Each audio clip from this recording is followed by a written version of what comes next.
Lord. ವೆಬ್ಎಕ್ಸಲ್ಲಿ join ಆಗಿರೋವರಿಗೂ praise Lord, ಯೂಟ್ಯೂಬಲ್ಲಿರೋವರಿಗೂ ಪ್ರೈಸ್ ಲಾರ್ಡ್, ಮನೇಲಿರೋವರಿಗೂ ಪ್ರೈಸ್ ಲಾರ್ಡ್, ಎಲ್ಲರಿಗೂ ಪ್ರೈಸ್ ಲಾರ್ಡ್.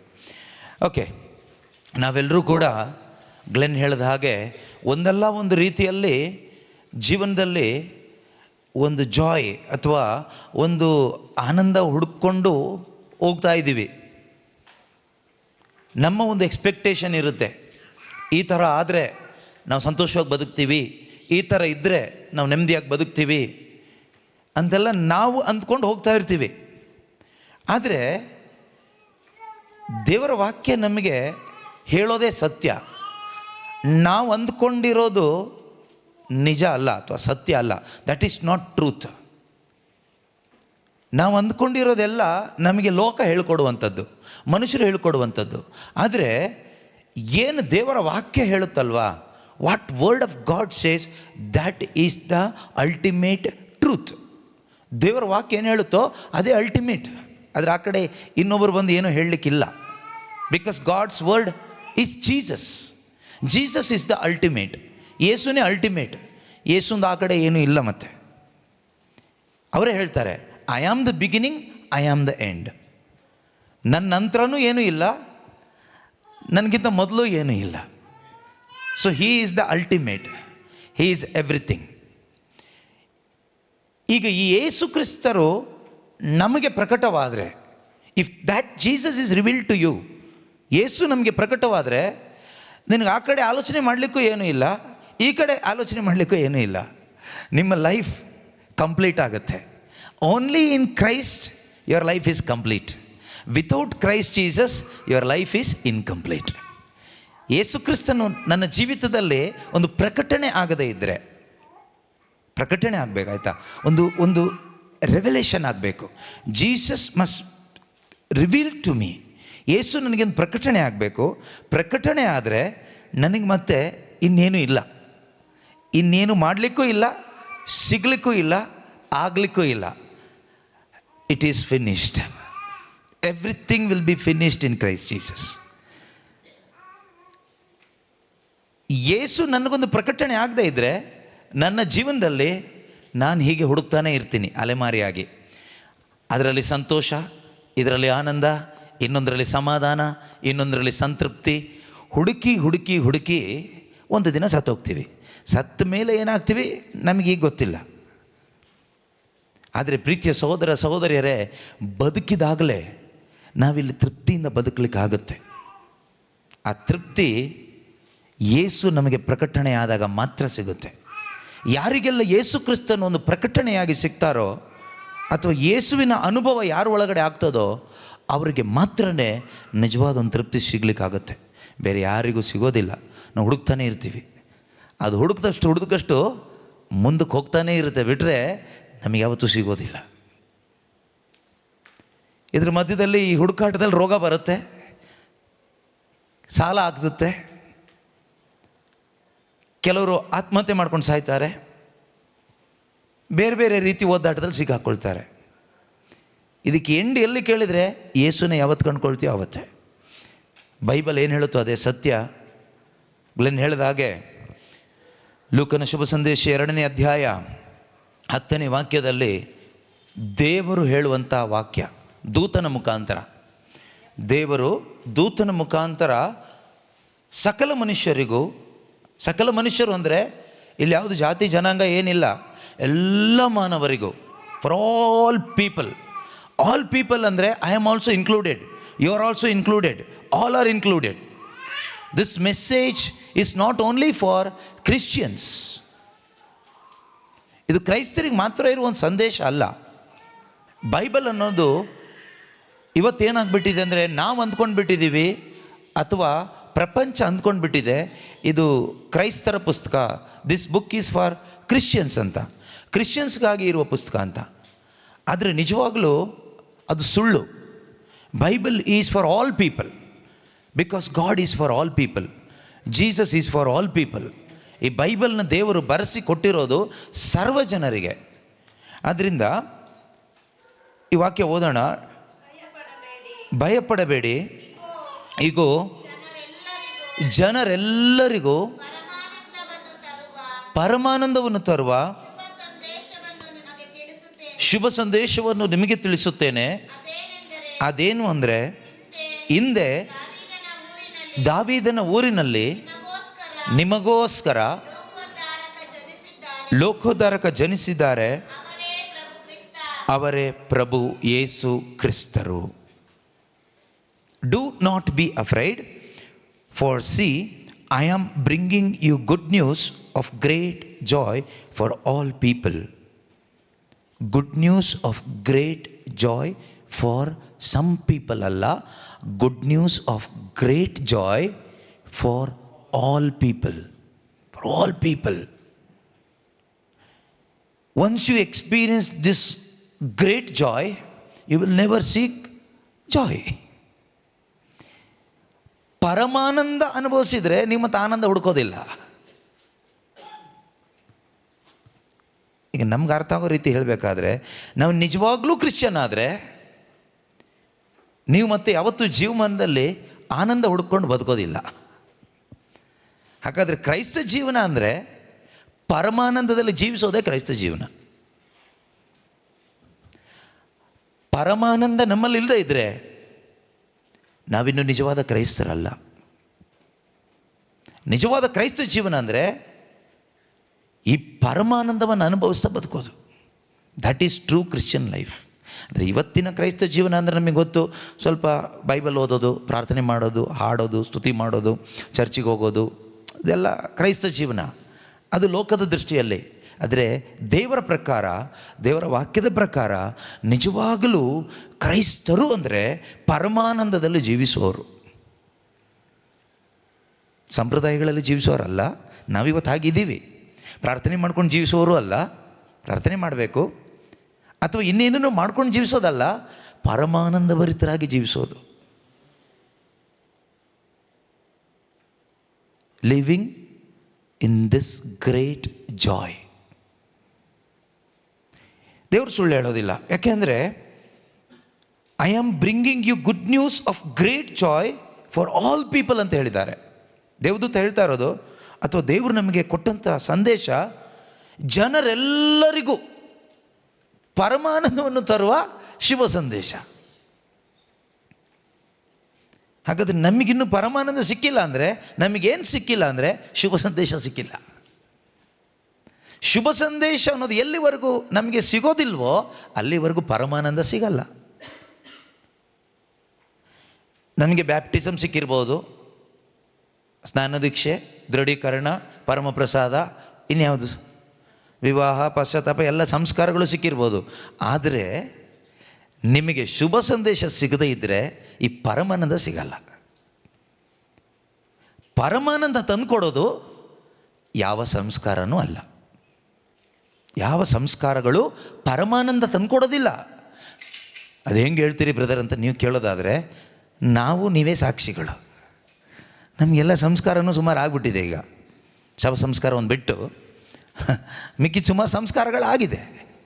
ನಮ್ಮ ಜೀವನ ಹೇಗಿದೆ? ನಮ್ಮ ಕ್ರೈಸ್ತ ಸಭೆ, ಕ್ರೈಸ್ತ ವಿಶ್ವಾಸಿಗಳ ಜೀವನ ಹೇಗಿದೆ?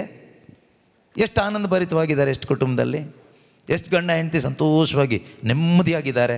ಊಟ ಇಲ್ಲದಿದ್ದರು, ಬಟ್ಟೆ ಇಲ್ಲದಿದ್ದರು, ಮನೆ ಇಲ್ಲದಿದ್ದರು, ಸಮಸ್ಯೆಗಳಿದ್ದರು, ಸಂಕಟಗಳಿದ್ದರು, ಕೊರತೆಗಳಿದ್ದರು, ಕಷ್ಟಗಳಿದ್ದರು, ಎಷ್ಟು ಜನ ಆನಂದಭರಿತವಾಗಿದ್ದಾರೆ. ಎಷ್ಟು ಜನ ಕಷ್ಟಗಳ ಮಧ್ಯದಲ್ಲಿ, ಕೊರತೆಗಳ ಮಧ್ಯದಲ್ಲಿ, ನೋವಿನ ಮಧ್ಯದಲ್ಲಿ, ಸಮಸ್ಯೆಗಳ ಮಧ್ಯದಲ್ಲಿ ಯೋಬನ ಹಾಗೆ ಬರಿಗೈಯಲ್ಲಿ ಬಂದೆ ತಾಯಿ ಗರ್ಭದಿಂದ, ಬರಿಗೈಯಲ್ಲಿ ಹೋಗುವೆ ಇಲ್ಲಿಂದ, ದೇವರು ಕೊಟ್ಟರು, ದೇವರು ತೆಗೆದುಕೊಂಡ್ರು, ದೇವ್ರ ನಾಮಕ್ಕೆ ಸ್ತೋತ್ರ ಆಗಲಿ ಅಂತ ಎಲ್ಲ ಸಮಸ್ಯೆಗಳ ಮಧ್ಯದಲ್ಲೂ, ಸಂಕಟದ ಮಧ್ಯದಲ್ಲೂ ಸ್ತೋತ್ರ ಹೇಳ್ತಾ ಬದುಕಲಿಕ್ಕೆ ನಮ್ಮಲ್ಲಿ ಎಷ್ಟು ಜನ ಕ್ರಿಶ್ಚಿಯನ್ಸ್ಗೆ ಇವತ್ತಾಗ್ತಾ ಇದೆ. ಕ್ರಿಶ್ಚಿಯನ್ಸ್ಗೆ ಆಗಲಿಲ್ಲ ಅಂದರೆ ಬೇರೆಯವ್ರ ಬಗ್ಗೆ ಮಾತಾಡಿ ಪ್ರಯೋಜನ ಇಲ್ಲ, ಯೋಚನೆ ಮಾಡೋದೇ ಬೇಡ. ಅದರ ಅರ್ಥ ನಮ್ಮಲ್ಲಿ ಆ ಪರಮಾನಂದ ಇನ್ನೂ ಅನುಭವ ಆಗಿಲ್ಲ ಅಂತ. ಆಗದೇ ಇರಲಿಕ್ಕೆ ಕಾರಣ ಏನು? ಪರಮಾನಂದವನ್ನು ತರುವ ಶುಭ ಸಂದೇಶ ನಮಗಿನ್ನೂ ತಲುಪಿಲ್ಲ. ಪ್ರೀತಿಯ ಸಹೋದರ ಸಹೋದರಿಯರೇ, ಈ ಶುಭ ಸಂದೇಶ ನಾವು ಸ್ವೀಕಾರ ಮಾಡಬೇಕು. ಸ್ವೀಕಾರ ಮಾಡಬೇಕು ಅಂದರೆ ನಾವು ಆಲಿಸಬೇಕು. ಈ ಶುಭ ಸಂದೇಶ ಆಲಿಸಬೇಕು. ಈ ರೀತಿ ಒಂದು ಶುಭ ಸಂದೇಶ ಅನ್ನೋದೊಂದು ಇದೆ ಬೈಬಲಲ್ಲಿ. ಶುಭ ಸಂದೇಶ ಅನ್ನೋ ಒಂದು ವಿಷಯ ಇದೆ. ಅದು 4 ಶುಭ ಸಂದೇಶಗಳಿದೆಯಲ್ಲ, ಅದಲ್ಲ, ಅದು ಹೇಳುವಂಥ ಒಂದು ವಿಷಯ ಇದೆ. ಅದನ್ನು ಒಂದು ನಟ್ಶಲಲ್ಲಿ ಅಥವಾ ಒಂದೇ ವರ್ಡಲ್ಲಿ ದೇವದೂತ ಹೇಳ್ತಾರೆ. ಏನು ಅಂದರೆ, ಹಿಂದೆ ದಾವೀದನ ಊರಿನಲ್ಲಿ ನಿಮಗೋಸ್ಕರ ಲೋಕೋದ್ಧಾರಕ ಜನಿಸಿದ್ದಾರೆ, ಅವರೇ ಪ್ರಭು ಯೇಸು ಕ್ರಿಸ್ತರು. ನಿಮಗೋಸ್ಕರ ಯಾರು ಜನಿಸಿದ್ದಾರೆ ಅಂದರೆ, ರಕ್ಷಕನೊಬ್ಬನು ಜನಿಸಿದ್ದಾನೆ. Today a saviour has born for you and he is Jesus Christ. Yesu ಅನ್ನೋ ಪದದ ಅರ್ಥ ಕೂಡ ನಾವು ನೋಡ್ತೀವಿ. ಮತ್ತಾಯ 1:21 ಅನಿಸುತ್ತೆ ಅಲ್ವಾ? ಏನಂತ ಇದೆ? ತನ್ನ ಜನರನ್ನು ಅವರ ಪಾಪದಿಂದ ರಕ್ಷಿಸಿ ಉದ್ಧಾರ ಮಾಡುವ ಆತನು. ಯೇಸು ಅಂದರೆ ರಕ್ಷಕ ಅಂತ ಅರ್ಥ. Jesus means saviour. ದೇವದೂತ ಹೇಳುವಂಥ ಮಾತು, ಆಕೆ ಮಾತೆ ಮರಿಯಳು ಒಂದು ಮಗನನ್ನು ಹೆರುವಳು. ಜೋಸೆಫಿಗೆ ಹೇಳ್ತಾ ಇರೋದು, ಆತನಿಗೆ ನೀನು ಯೇಸು ಎಂದು ಹೆಸರಿಡಬೇಕು, ಏಕೆಂದರೆ ತನ್ನ ಜನರನ್ನು ಅವರ ಪಾಪಗಳಿಂದ ರಕ್ಷಿಸಿ ಕೈ ಬಿಡೋದಿಲ್ಲ, ರಕ್ಷಿಸಿ ಉದ್ಧಾರ ಮಾಡುವಾತನು ಆತನೇ ಎಂದನು. ಯಾರು ಆತನೇ? ಯೇಸು. ನನಗೆ ಯೇಸು ಸಿಕ್ಕಿದ್ರು, ನಾನು ಯೇಸುವನ್ನು ಕಂಡುಕೊಂಡೆ ಅಂದರೆ ಅದರ ಅರ್ಥ ಏನು ಗೊತ್ತಾ? ನನಗೆ ರಕ್ಷಣೆ ಸಿಕ್ತು ಅಂತಲೇ ಅರ್ಥ. ನಾನು ಉದ್ಧಾರ ಆದೆ ಅಂತಲೇ ಅರ್ಥ. ನೀನು ಉದ್ಧಾರ ಆದೆ ಅಂದರೆ ನೀನು ಹೇಗೆ ಬದುಕ್ತೀಯಾ? ನೀನು ಪರಿಶುದ್ಧವಾದ ಜೀವನ ಬದುಕ್ತೀಯ, ಸಾಕ್ಷಿ ಜೀವನ ಬದುಕ್ತೀಯ. ಅದಿಲ್ಲದೆ ಇದ್ದರೆ ನೀನು ಉದ್ಧಾರ ಆಗಿಲ್ಲ ಅಂತಲೇ ಅರ್ಥ. ನೀನಿನ್ನೂ ರಕ್ಷಣೆ ಹೊಂದ್ಕೊಳ್ಳಿಲ್ಲ ಅಂತಲೇ ಅರ್ಥ. ರಕ್ಷಣೆಯ ಫಲಗಳು ಕಾಣಿಸಲ್ಪಡ್ತದೆ. ಸಾಲ್ವೇಷನ್ಗೆ ಫ್ರೂಟ್ ಇದೆ. ಮಾವಿನ ಮರ ನೆಟ್ಟರೆ ಮಾವಿನ ಹಣ್ಣು ಬರುತ್ತೆ, ತೆಂಗಿನ ಮರ ನೆಟ್ಟರೆ ತೆಂಗಿನಕಾಯಿ ಬರುತ್ತೆ, ಪ್ರತಿಯೊಂದು ಮರದಲ್ಲೂ ಅದರ ಹಣ್ಣು ಬರುತ್ತೆ. ಯೇಸು ಹೇಳ್ತಾರೆ, ಪ್ರತಿಯೊಂದು ಮರವು ಅದರ ಹಣ್ಣಿನಿಂದ ಗುರುತಿಸಲ್ಪಡ್ತದೆ. Every tree is known by its fruit, not by its name. ಪ್ರತಿಯೊಂದು ಮರ ಅದರ ಹೆಸರಿನಿಂದ ಅಲ್ಲ ಗುರುತಿಸಲ್ಪಡೋದು, ಅದರ ಹಣ್ಣಿನಿಂದ. ಈಗ ನನ್ನ ಹೆಸರು ಅಂತೋಣಿ ಅಂತ ಇರ್ಬೋದು, ಜೋಸೆಫ್ ಅಂತ ಇರ್ಬೋದು, ಮೇರಿ ಅಂತ ಇರ್ಬೋದು, ಅಥವಾ ಬಾಲ ಯೇಸು ಅಂತ ಇರ್ಬೋದು, ಅಥವಾ ಯೇಸು ಅಂತಲೇ ಇರ್ಬೋದು, ಯೇಸು ರಾಜ್ ಅಂತಲೇ ಇರ್ಬೋದು, ನಾನು ಕ್ರಿಶ್ಚಿಯನ್ ಅಂತ ಇರ್ಬೋದು, ಕಥೋಲಿಕ ಅಂತ ಇರ್ಬೋದು, ಅಥವಾ ಇನ್ಯಾವುದೋ ಇರ್ಬೋದು. ಯೇಸು ಹೇಳ್ತಾರೆ, ನಾನು ದೇವರ ಮುಂದೆ, ದೇವರ ಸಾಮ್ರಾಜ್ಯದಲ್ಲಿ ಗುರುತಿಸಲ್ಪಡುವುದು ಈ ಯಾವ ಹೆಸರಿನಿಂದನೂ ಅಲ್ಲ. ನನ್ನನ್ನು ದೇವರು ಐಡೆಂಟಿಫೈ ಮಾಡೋದು ಹೆಸರಿಂದ ಅಲ್ಲ, ಫ್ರೂಟಿಂದ, ಫಲದಿಂದ. ಇವತ್ತು ದೇವರು ನಮ್ಮೊಬ್ಬೊಬ್ಬರನ್ನ ಗುರುತಿಸ್ಬೇಕು. ಹೇಗೆ ಗುರುತಿಸ್ತಾರೆ ಕೇಳಿದರೆ, ನಮ್ಮ ಹೆಸರು ಹೇಳಿದರೆ ದೇವರಿಗೆ ಗೊತ್ತಾಗೋದಿಲ್ಲ. ನಾನು ಅಲ್ಲಿ ದೇವ ಓಡಿಸಿದ್ದೆ ಗೊತ್ತಾ ನಿಮಗೆ ಕೇಳಿದರೆ ಗೊತ್ತಿಲ್ಲ ಅಂತಾರೆ ದೇವರು. ನಾನು ಆ ಪ್ರೇಯರ್ ಗ್ರೂಪಲ್ಲಿದ್ದೆ ಕೇಳಿದರೆ ಅದೆಲ್ಲ ಗೊತ್ತಿಲ್ಲ. ನಾನು ಆ ಚರ್ಚಲ್ಲಿ ಮೆಂಬರ್ ಆಗಿದ್ದೆ, ಅದು ಗೊತ್ತಿಲ್ಲ ನನಗೆ. ನೀನು ನನಗೆ ಗುರುತಿಸಲ್ಪಡೋದು ಫಲದಿಂದ ಮಾತ್ರನೇ. ನಾನು ಅಲ್ಲಿ ಪ್ರಬೋಧನೆ ಮಾಡ್ತಾ ಇದ್ದೆ, ಗೊತ್ತಿಲ್ವ ಯೇಸು ಕೇಳಿದರೆ ಅದು ನನಗೆ ಗೊತ್ತಿಲ್ಲ. ಇದೆಲ್ಲ ಇದೆ ಬೈಬಲ್ನಲ್ಲಿ. ಮತ್ತಾಯನೇ ಶುಭ ಸಂದೇಶ 7ನೇ ಅಧ್ಯಾಯದಲ್ಲಿ 21ರಿಂದ ಇರತಕ್ಕಂಥ ವಾಕ್ಯದಲ್ಲಿದೆ. ಮ್ಯಾಥ್ಯೂ 7:21. ಅನೇಕ ಜನ ಬರ್ತಾರೆ ತೀರ್ಪಿನ ದಿನ, ನಾನು ಅಲ್ಲಿ ದೆವ್ವ ಓಡಿಸಿದೆ ಸ್ವಾಮಿ, ನಾನಿಲ್ಲಿ ತುಂಬ ಜನಕ್ಕೆ ದಾನ ಧರ್ಮ ಮಾಡಿದೆ, ನಾನಿಲ್ಲಿ ಬಡವರಿಗೆ ಊಟ ಕೊಟ್ಟೆ, ನಾನಿಲ್ಲಿ ದೊಡ್ಡ ಚರ್ಚ್ ಕಟ್ಟಿದೆ, ನಾನಿಲ್ಲಿ ಮೈಕ್ ಹಿಡ್ಕೊಂಡು 108 ಕಡೆ ಪ್ರಬೋಧನೆ ಮಾಡಿದೆ, ಎಷ್ಟೋ ಜನಕ್ಕೆ ಏನೇನೋ ಮಾಡಿದೆ, ಕೊಟ್ಟೆ, ಎಲ್ಲ ಹೇಳ್ಬೋದು. ಆದರೆ ಯೇಸು ಒಂದಿನ ಹೇಳ್ತಾರೆ, ನಿನ್ನ ಪರಿಚಯ ನನಗೆ ಇಲ್ಲವೇ ಇಲ್ಲ. ಅಲ್ಲ ಯೇಸುವೆ, ಊರಿನವರಿಗೆಲ್ಲ ನನ್ನ ಪರಿಚಯ ಇದೆ, ಫೋಟೋ ಪೇಪರಲ್ಲೆಲ್ಲ ಬಂದಿತ್ತು, ಮೀಡಿಯಾದಲ್ಲೆಲ್ಲ ನಾನು ತುಂಬ ಫೇಮಸ್, ಸೋಷಿಯಲ್ ಮೀಡಿಯಾದಲ್ಲಿ ನನಗೆ ಎಷ್ಟೊಂದು ಸಬ್ಸ್ಕ್ರೈಬರ್ ಇದ್ದಾರೆ, ಲಕ್ಷಾಂತರ ಜನ ಸಬ್ಸ್ಕ್ರೈಬರ್ಸ್ ಇದ್ದಾರೆ, ನನಗೆ ಎಷ್ಟೊಂದು ಫೇಮಸ್ ಇದ್ದೀನಿ ನಾನು. ಬರೀ ಇಂಡಿಯಾದಲ್ಲಿ ಮಾತ್ರ ಅಲ್ಲ, ಆಲ್ ಓವರ್ ದ ವರ್ಲ್ಡ್, ಪ್ರಪಂಚದಲ್ಲೇ ನನ್ನ ಹೆಸರು ಗೊತ್ತು, ನಿಮಗೆ ಗೊತ್ತಿಲ್ವ? ನಾನು ಯೇಸು ಏನು ಹೇಳ್ತಾರಂತೆ? ನಿಮ್ಮ ಗುರುತೇ ನನಗಿಲ್ಲ, ಅಧರ್ಮಿಗಳೇ ನನ್ನಿಂದ ತೊಲಗಿರಿ. ಆಮೇಲೆ ಏನು ಹೇಳ್ತಾರಂತೆ? ಮತ್ತು ಯಾರು ಗುರುತಿದೆ ದೇವರಿಗೆ? ಸ್ಟಾರ್ಟಿಂಗಿಂದ ಓದಿ. ನನ್ನನ್ನು ಸ್ವಾಮಿ ಸ್ವಾಮಿ ಸ್ವಾಮಿ ಎಸಪ್ಪ ಎಸಯ್ಯ ಯೇಸುವೇ ಎಂದು ಕರೆಯುವ ಪ್ರತಿಯೊಬ್ಬನು ಸ್ವರ್ಗ ಸಾಮ್ರಾಜ್ಯವನ್ನು ಪ್ರವೇಶಿಸೋದಿಲ್ಲ ಅಂತ. ಇನ್ಯಾರನ್ನು ಸ್ವಾಮಿ ಅಂತ ಕರಿಬೇಕು ನಾವು ಅಲ್ವಾ? ಅವ್ರನ್ನ ಸ್ವಾಮಿ ಸ್ವಾಮಿ ಅಂತ ಕರೆದ್ರೆ ಸ್ವರ್ಗ ಇಲ್ಲ ಅಂತೆ. ಆಮೇಲೆ ಇದು ಇಂಪಾರ್ಟೆಂಟ್, ಇದನ್ನು ಅಂಡರ್ಲೈನ್ ಮಾಡ್ಕೊಳ್ಳಿ. ಸ್ವರ್ಗದಲ್ಲಿ ಇರುವ ನನ್ನ ತಂದೆ ಅಂದರೆ ದೇವರ ಚಿತ್ತ ಅನುಸಾರ ಬೋಧಿಸುವವನಲ್ಲ. ಈಗ ನಾನು ಬೋಧನೆ ಮಾಡ್ತಾ ಇದ್ದೀನಿ. ನಡೆಯುವವಳು ಮಾತ್ರ ಅದನ್ನು ಪ್ರವೇಶಿಸುವನು. ಇಲ್ಲಿ ನಾವೇನೆಲ್ಲ ಮಾಡಿ ಅಲ್ಲಿ ಪ್ರವೇಶ ಸಿಕ್ಕದೆ ಹೋದರೆ ಏನು ಪ್ರಯೋಜನ ಇಲ್ಲ, ಏನು ಪ್ರಯೋಜನ ಇಲ್ಲ. ನಾವು ಇರೋ ಎಕ್ಸಾಮ್ಸ್ ಎಲ್ಲ ಬರೆದು ತುಂಬ ಇನ್ವೆಸ್ಟ್ಮೆಂಟ್ ಮಾಡಿ ಲಾಸ್ಟಿಗೆ ಅಲ್ಲಿ ನಮಗೆ ಪ್ರವೇಶ ಸಿಗದೇ ಇದ್ದರೆ ಆ ಕಾಲೇಜಲ್ಲಿ ಅಥವಾ ಜಾಬ್ಗೆ ಏನು ಪ್ರಯೋಜನ ಇಲ್ಲ. ಬರೆದಿದ್ದೆಲ್ಲ ವೇಸ್ಟ್, ಇನ್ವೆಸ್ಟ್ ಮಾಡಿದ್ದೆಲ್ಲ ವೇಸ್ಟ್. ಹಾಗೆ ನಾವು ಈ ಮನೆಗಳಲ್ಲೆಲ್ಲ ಪ್ರಾರ್ಥನೆ ಮಾಡಿ ಅಥವಾ ನೀವೆಲ್ಲೋ ಹೋಗಿ ಪ್ರಾರ್ಥನೆ ಮಾಡಿ ದೇವ ಓಡಿಸಿ ಏನೆಲ್ಲ ಮಾಡ್ತೀರೋ ಎಲ್ಲ ಮಾಡಿ ಪ್ರತಿದಿನ ಮಾಸ್ಗೆ ಹೋಗ್ತೀರಿ, ಬೈಬಲ್ ಓದ್ತೀರಿ, ಕರಿಸ್ಮ್ಯಾಟಿಕ್ ಪ್ರೇಯರ್ ಮಾಡ್ತೀರಿ, ರಿಟ್ರೀಟ್ಗಳಿಗೆ ಹೋಗ್ತೀರಿ, ರಿಟ್ರೀಟೇ ನಡೆಸ್ತೀರಿ, ಎಲ್ಲ ಮಾಡಿ ಲಾಸ್ಟಿಗೆ ಸೇರಬೇಕಾದ ಜಾಗಕ್ಕೆ ಸೇರದೇ ಇದ್ದರೆ ಅದು ದೊಡ್ಡ ನಷ್ಟ. ಪ್ರೀತಿಯ ಸಹೋದರ ಸಹೋದರಿಯರೇ, ಆ ನಷ್ಟ ನಮ್ಮಲ್ಲಿ ಯಾರೊಬ್ಬರಿಗೂ ಆಗಬಾರ್ದಾದ್ರೆ ಏನು ಮಾಡಬೇಕು ಅಂದರೆ ದೇವರ ಚಿತ್ತ ನಾವು ತಿಳ್ಕೋಬೇಕು. ಯಾರ ಚಿತ್ತ? ಯಾಕೆ ತಿಳ್ಕೋಬೇಕು ಕೇಳಿದರೆ ಅದನ್ನು ತಿಳ್ಕೊಂಡು ಬದುಕಲಿಕ್ಕೆ ದೇವರು ನಮ್ಮನ್ನು ಇಲ್ಲಿ ಇಟ್ಟಿರೋದು ಭೂಮಿ ಮೇಲೆ. That is the purpose God has created us, to know his will and do his will. Why you are here on earth? To know his will and to do his will. ಬೇರೆ ಏನಾದರೂ ಕೆಲಸ ಇದೆಯಾ? ಏನೂ ಇಲ್ಲ. ನೀವು ಹೇಳ್ಬೋದು ನನಗೆ time ಇಲ್ಲ, ನನಗೆ ಕಮಿಟ್ಮೆಂಟ್ ಇದೆ, ನನಗೆ ಅದಿದೆ ಇದಿದೆ, ನಾನು ಅದು ಇದು. ಅದೆಲ್ಲ ಇಲ್ಲಿ ಯಾರ ಹತ್ರ ಹೇಳೋದು? ದೇವ್ರ ಮುಂದೆ ನಿಂತ್ಕೊಂಡು ಏನು ಹೇಳ್ತೀಯ? ದೇವ್ರು ಹೇಳ್ತಾರೆ ನಿನ್ನನ್ನು. ಈಗ ಒಂದು ಹುಡುಗಿನ ಒಬ್ಬ ಹುಡುಗ ವಿವಾಹ ಮಾಡಿಕೊಂಡು ಮನೆಗೆ ಬರ್ತಾನೆ. ಮನೆಗೆ ಕರ್ಕೊಂಡು ಬಂದಮೇಲೆ ಆ ಹುಡುಗಿಯ ಮೊದಲ ಕೆಲಸ ತನ್ನ ಗಂಡನ ಇಚ್ಛೆ ಪ್ರಕಾರ ಬದುಕಬೇಕಷ್ಟೆ.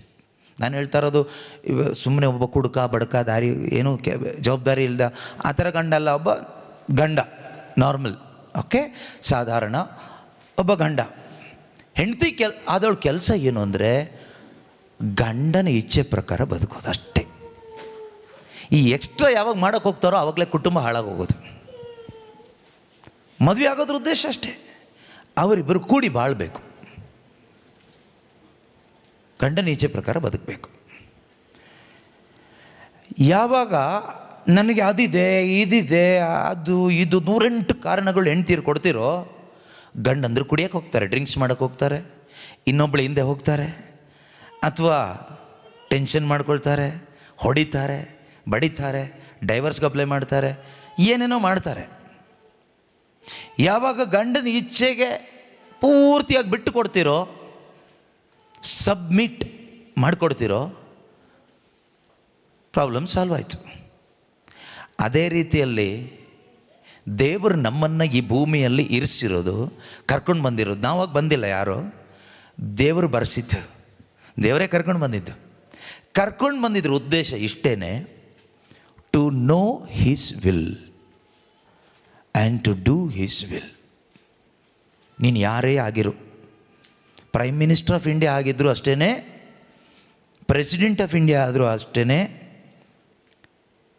ಪೋಪ್ ಆದರೂ ಅಷ್ಟೇ, ಬಿಷಪ್ ಆದರೂ ಅಷ್ಟೇ, ಆರ್ಚ್ ಬಿಷಪ್ ಆದರೂ ಅಷ್ಟೇ, ಕರಿಸ್ಮ್ಯಾಟಿಕ್ ಲೀಡರ್ ಆದರೂ ಅಷ್ಟೇ, ಪಾಸ್ಟರ್ ಆದರೂ ಅಷ್ಟೇ, ರೆವರೆಂಡ್ ಆದರೂ ಅಷ್ಟೇ, MP MLA, ನೀನು ಯಾರೇ ಆದರೂ ಎಲ್ಲರದ್ದು ಉದ್ದೇಶ ಇಷ್ಟೇ. ದೇವರು ಎಲ್ಲರನ್ನೂ ಈ ಭೂಮಿಗೆ ಕರ್ಕೊಂಡು ಬಂದಿರೋ ದೇವರೇ, ಒಬ್ಬೊಬ್ಬರನ್ನು, ಪ್ರತಿಯೊಬ್ಬರನ್ನು, ಮನುಷ್ಯರನ್ನ.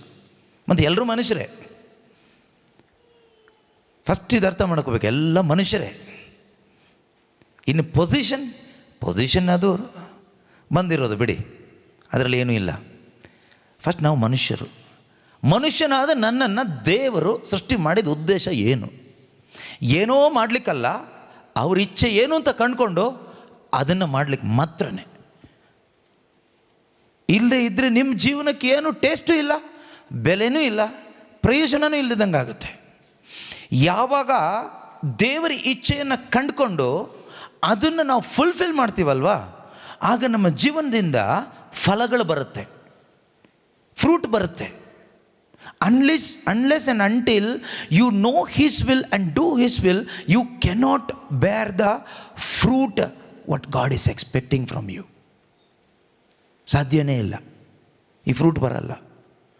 ಯಾವಾಗ ನಮ್ಮ ಜೀವನದಲ್ಲಿ ದೇವರ ಚಿತ್ತ ಏನು ಅನ್ನೋದು ನಾವು ಕಂಡುಕೊಳ್ತಾ ಅದನ್ನು ಬದುಕ್ತಾ ಹೋಗ್ತೀವಲ್ವ, ದೇವರು ಬಯಸುವ, ದೇವರು ಎಕ್ಸ್ಪೆಕ್ಟ್ ಮಾಡುವ ಫಲ ನನ್ನ ಜೀವನದಿಂದ ಬರುತ್ತೆ. ಇದರಲ್ಲಿ ನಾನು ಗುರುತಿಸಲ್ಪಡ್ತೀನಿ, ನಾನು ಯಾರು ಅಂತ, ನಾನು ದೇವರಿಗೆ ಸೇರಿದವನ ಅಲ್ವೋ ಅನ್ನೋದು ಆ ಫಲದಿಂದ ತೀರ್ಮಾನ ಆಗುತ್ತೆ.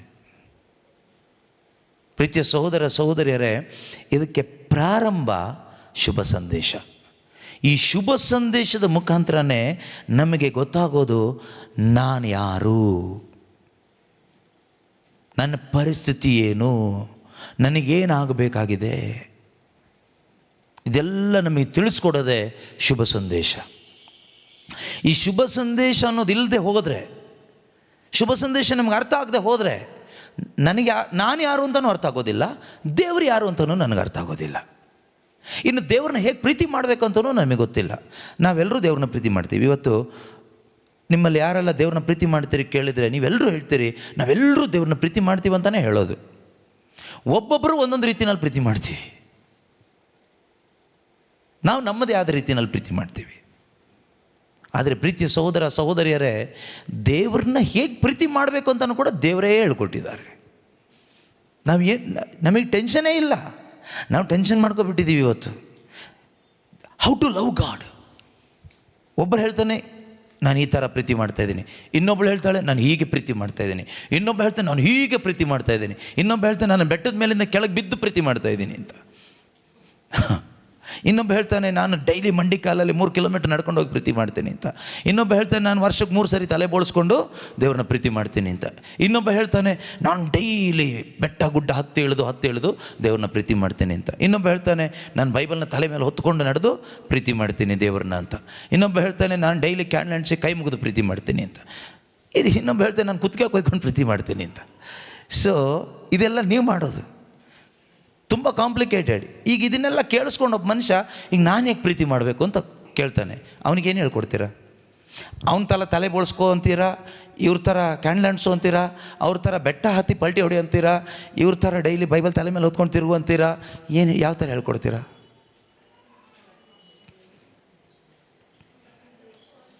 ಯಾವುದೋ ಒಂಥರ ಹೇಳ್ಕೊಡ್ತೀರಿ, ಟೋಟಲ್ ಕನ್ಫ್ಯೂಷನ್ ಆಗುತ್ತೆ. ದೇವ್ರನ್ನ ಹೇಗೆ ಪ್ರೀತಿ ಮಾಡಬೇಕು ಅಂತಲೂ ಕೂಡ ದೇವರೇ ಹೇಳಿದ್ದಾರೆ. God made everything easy, we made everything complicated. We means religion, ಧರ್ಮ, ಜಾತಿ ಅಂತ ಏನಿದೆಯಲ್ವಾ, ಇದು ಮನುಷ್ಯ ಮಾಡಿರೋದು. This religion made everything complicated. ನೀನು ಹಿಂಗೆ ಮಾಡಿದ್ರೆ, ಹಿಂಗೆ ಕೈ ಜೋಡಿಸಿದ್ರೇ ದೇವ್ರನ್ನ ಪ್ರೀತಿ ಮಾಡ್ದಂಗೆ. ನೀನು ಹಿಂಗೆ ಕೈ ಕಟ್ಟು ನಿಂತ್ಕೊಂಡ್ರೆ ಹೋಯ್ತು, ದೇವ್ರನ್ನ ಪ್ರೀತಿ ಮಾಡ್ದಂಗೆ ಆಗಲ್ಲ. ಸೊ ಕೈ ಜೋಡಿಸೋರೆಲ್ಲ ಈಗ ದೇವ್ರನ್ನ ಪ್ರೀತಿ ಮಾಡೋರು. ನೀನೀಗ ಮೊಣಕಾಲು ಊರಿದ್ರೇ ದೇವ್ರನ್ನ ಪ್ರೀತಿ ಮಾಡ್ದಂಗೆ. ನೀನೀಗ ಮೊಣಕಾಲು ಊರಿಲ್ಲ ಅಂತ ಇಟ್ಕೋ, ಅಷ್ಟೇ, ದೇವ್ರನ್ನ ಪ್ರೀತಿ ಮಾಡ್ದಂಗಿಲ್ಲ. ಸೊ ನಾವೆಲ್ಲರೂ ಮೊಣಕಾಲು ಊರ್ತೀವಿ. ಇದೆಲ್ಲ ಯಾರು ಮಾಡಿಕೊಟ್ಟಿದ್ದು? ಇದೆಲ್ಲ ಮನುಷ್ಯ ಮಾಡಿಟ್ಟಿರೋದು ನಿಯಮಗಳು. ನಾವು ಇದರಲ್ಲಿ ಸಿಕ್ಕಾಕೊಂಡು ಒದ್ದಾಡ್ತಾ ಇದ್ದೀವಿ.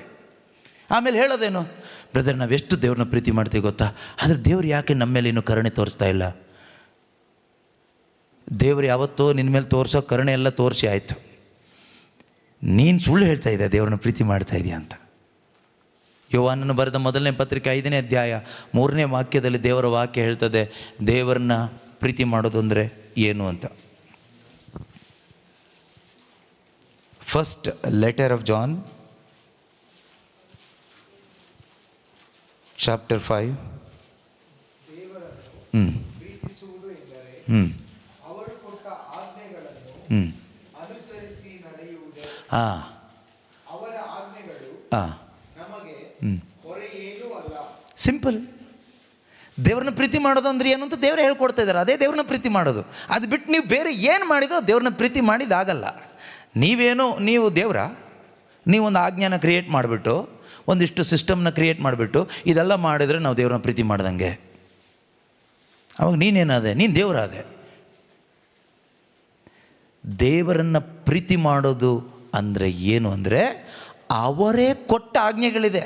ನೀನು ಎಕ್ಸ್ಟ್ರಾ ಫಿಟ್ಟಿಂಗ್ ಏನು ಮಾಡ್ಕೊಳಕ್ಕೆ ಹೋಗ್ಬೇಡ. ನಾವು ಎಕ್ಸ್ಟ್ರಾ ಫಿಟ್ಟಿಂಗ್ಸ್ ಎಲ್ಲ ಫಾಲೋ ಮಾಡ್ತೀವಿ. ದೇವರು ಆಲ್ರೆಡಿ ಸೆಟ್ ಮಾಡಿಟ್ಟಿರೋದು ಒಂದು ಮಾಡಲ್ಲ.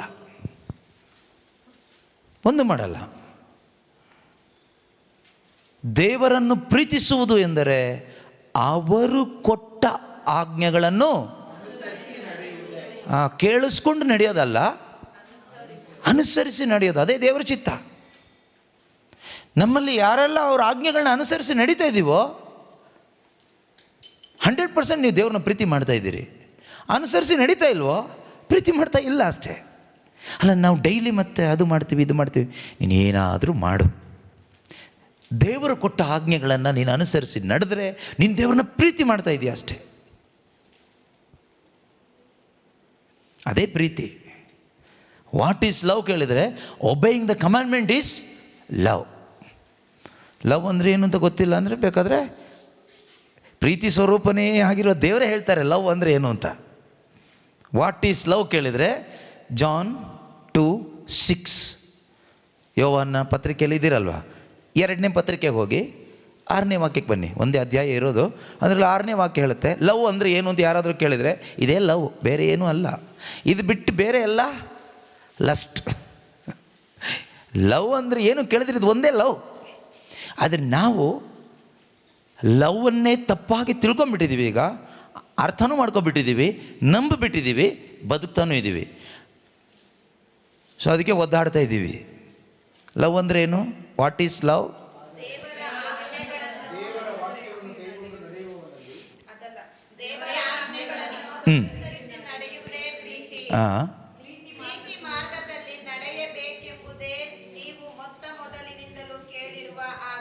ಎಸ್, ಅಷ್ಟೇ. This is love. 2 John, ಅದೇ second letter of John 1:6. And this is love, that we walk according to his commandments. This is the commandment, just as you have heard it from the beginning, you must walk in it. ಪ್ರೀತಿ ಮಾಡೋದಂತ, ಪ್ರೀತಿ ಅಂದರೆ ಏನು?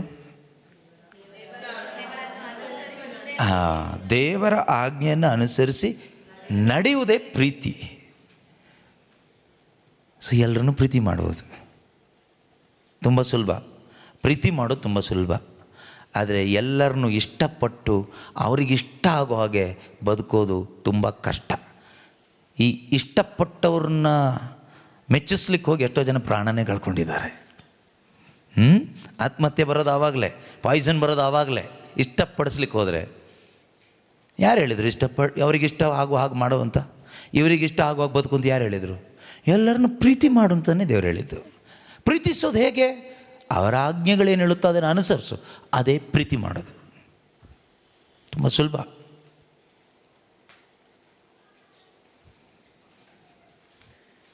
ನಮಗಿವತ್ತು ಕಷ್ಟ ಯಾಕೆ ಗೊತ್ತಾ? ಪ್ರೀತಿನ ನಾವು ಅರ್ಥ ಮಾಡ್ಕೊಂಡಿರೋ ರೀತಿನೇ ಬೇರೆ ಆಗಿರೋದ್ರಿಂದ ನಮಗೆ ಪ್ರೀತಿ ಮಾಡೋದು ತುಂಬ ಕಷ್ಟ ಆಗ್ಬಿಟ್ಟಿದೆ. 1 John 5:3 ನೀವು ಓದಿದ್ರಿ. ಯೋವಾನ 1 ಮೊದಲನೇ ಪತ್ರಿಕೆ 5ನೇ ಅಧ್ಯಾಯ 3ನೇ ವಾಕ್ಯ. ಅದು ನಮಗೆ ಹೊರೆ ಏನೂ ಅಲ್ಲ ಅಂತ ಇದೆ, ಇದೆಯಲ್ವಾ? ಅವರ ಆಜ್ಞೆಗಳು ನಮಗೆ ಅವರ ಆಜ್ಞೆಗಳು ನಮಗೆ ಹೊರೆ ಏನೂ ಅಲ್ಲ. And his commandments are not burdensome. God's commandments are not at all burden. ಈಗ ದೇವರ ಆಜ್ಞೆ ನಮಗೆ ಗೊತ್ತಿದೆ. ನಮಗೆ ಗೊತ್ತಿರೋ 10 ಆಜ್ಞೆಗಳು ಮಾತ್ರ ಅಲ್ಲ, ಬೈಬಲ್ನಲ್ಲಿ 10 ಆಜ್ಞೆ ಅಲ್ಲದೆ ದೇವರು ಕೊಟ್ಟಂತಹ ಇನ್ನೂ ಎಷ್ಟೋ ಆಜ್ಞೆಗಳಿದೆ. Bible is a book of commandments. ಈ ಬೈಬಲ್ ಅನ್ನೋದು ಆಜ್ಞೆಗಳ ಪುಸ್ತಕ, commandments of God, laws of God, ದೇವರ ಕಾನ್ಸ್ಟಿಟ್ಯೂಷನ್, ಹೆವೆನ್ಲಿ ಕಾನ್ಸ್ಟಿಟ್ಯೂಷನ್, ಸ್ವರ್ಗೀಯ ಸಂವಿಧಾನ, ಸ್ವರ್ಗೀಯ ನಿಯಮಗಳು, ಸ್ವರ್ಗೀಯ ಆಜ್ಞೆಗಳು. ಇದು ಯಾಕೆ ಕೇಳಿದರೆ, ಸ್ವರ್ಗ ಸಾಮ್ರಾಜ್ಯದ ಪ್ರಜೆಯಾಗಿ ನನಗೂ ನಿನಗೂ ಬದುಕಲಿಕ್ಕೆ. ಇಂಡಿಯನ್ ಕಾನ್ಸ್ಟಿಟ್ಯೂಷನ್ ಯಾಕೆ ಕೇಳಿದರೆ, ಇಂಡಿಯನ್ ಸಿಟಿಸನ್ ಆಗಿ ನಮಗೆ ಸಮಾಧಾನವಾಗಿ ಬದುಕಲಿಕ್ಕೆ ಇಂಡಿಯನ್ ಕಾನ್ಸ್ಟಿಟ್ಯೂಷನ್ ಪ್ರಕಾರ ನಾವು ಬದುಕಬೇಕು. ಅದೇ ರೀತಿ ಸ್ವರ್ಗ ಸಾಮ್ರಾಜ್ಯದ ಪ್ರಜೆಯಾಗಿ ನೆಮ್ಮದಿಯಾಗಿ ಬದುಕಲಿಕ್ಕೆ ಆಗಬೇಕಾದ್ರೆ ಸ್ವರ್ಗೀಯ ಕಾನ್ಸ್ಟಿಟ್ಯೂಷನ್ ನಮಗೆ ಗೊತ್ತಿರಬೇಕು, ಸ್ವರ್ಗೀಯ ಸಂವಿಧಾನ ನಮಗೆ ಗೊತ್ತಿರಬೇಕು, ಸ್ವರ್ಗೀಯ ನಿಯಮಗಳು ನಮಗೆ ಗೊತ್ತಿರಬೇಕು.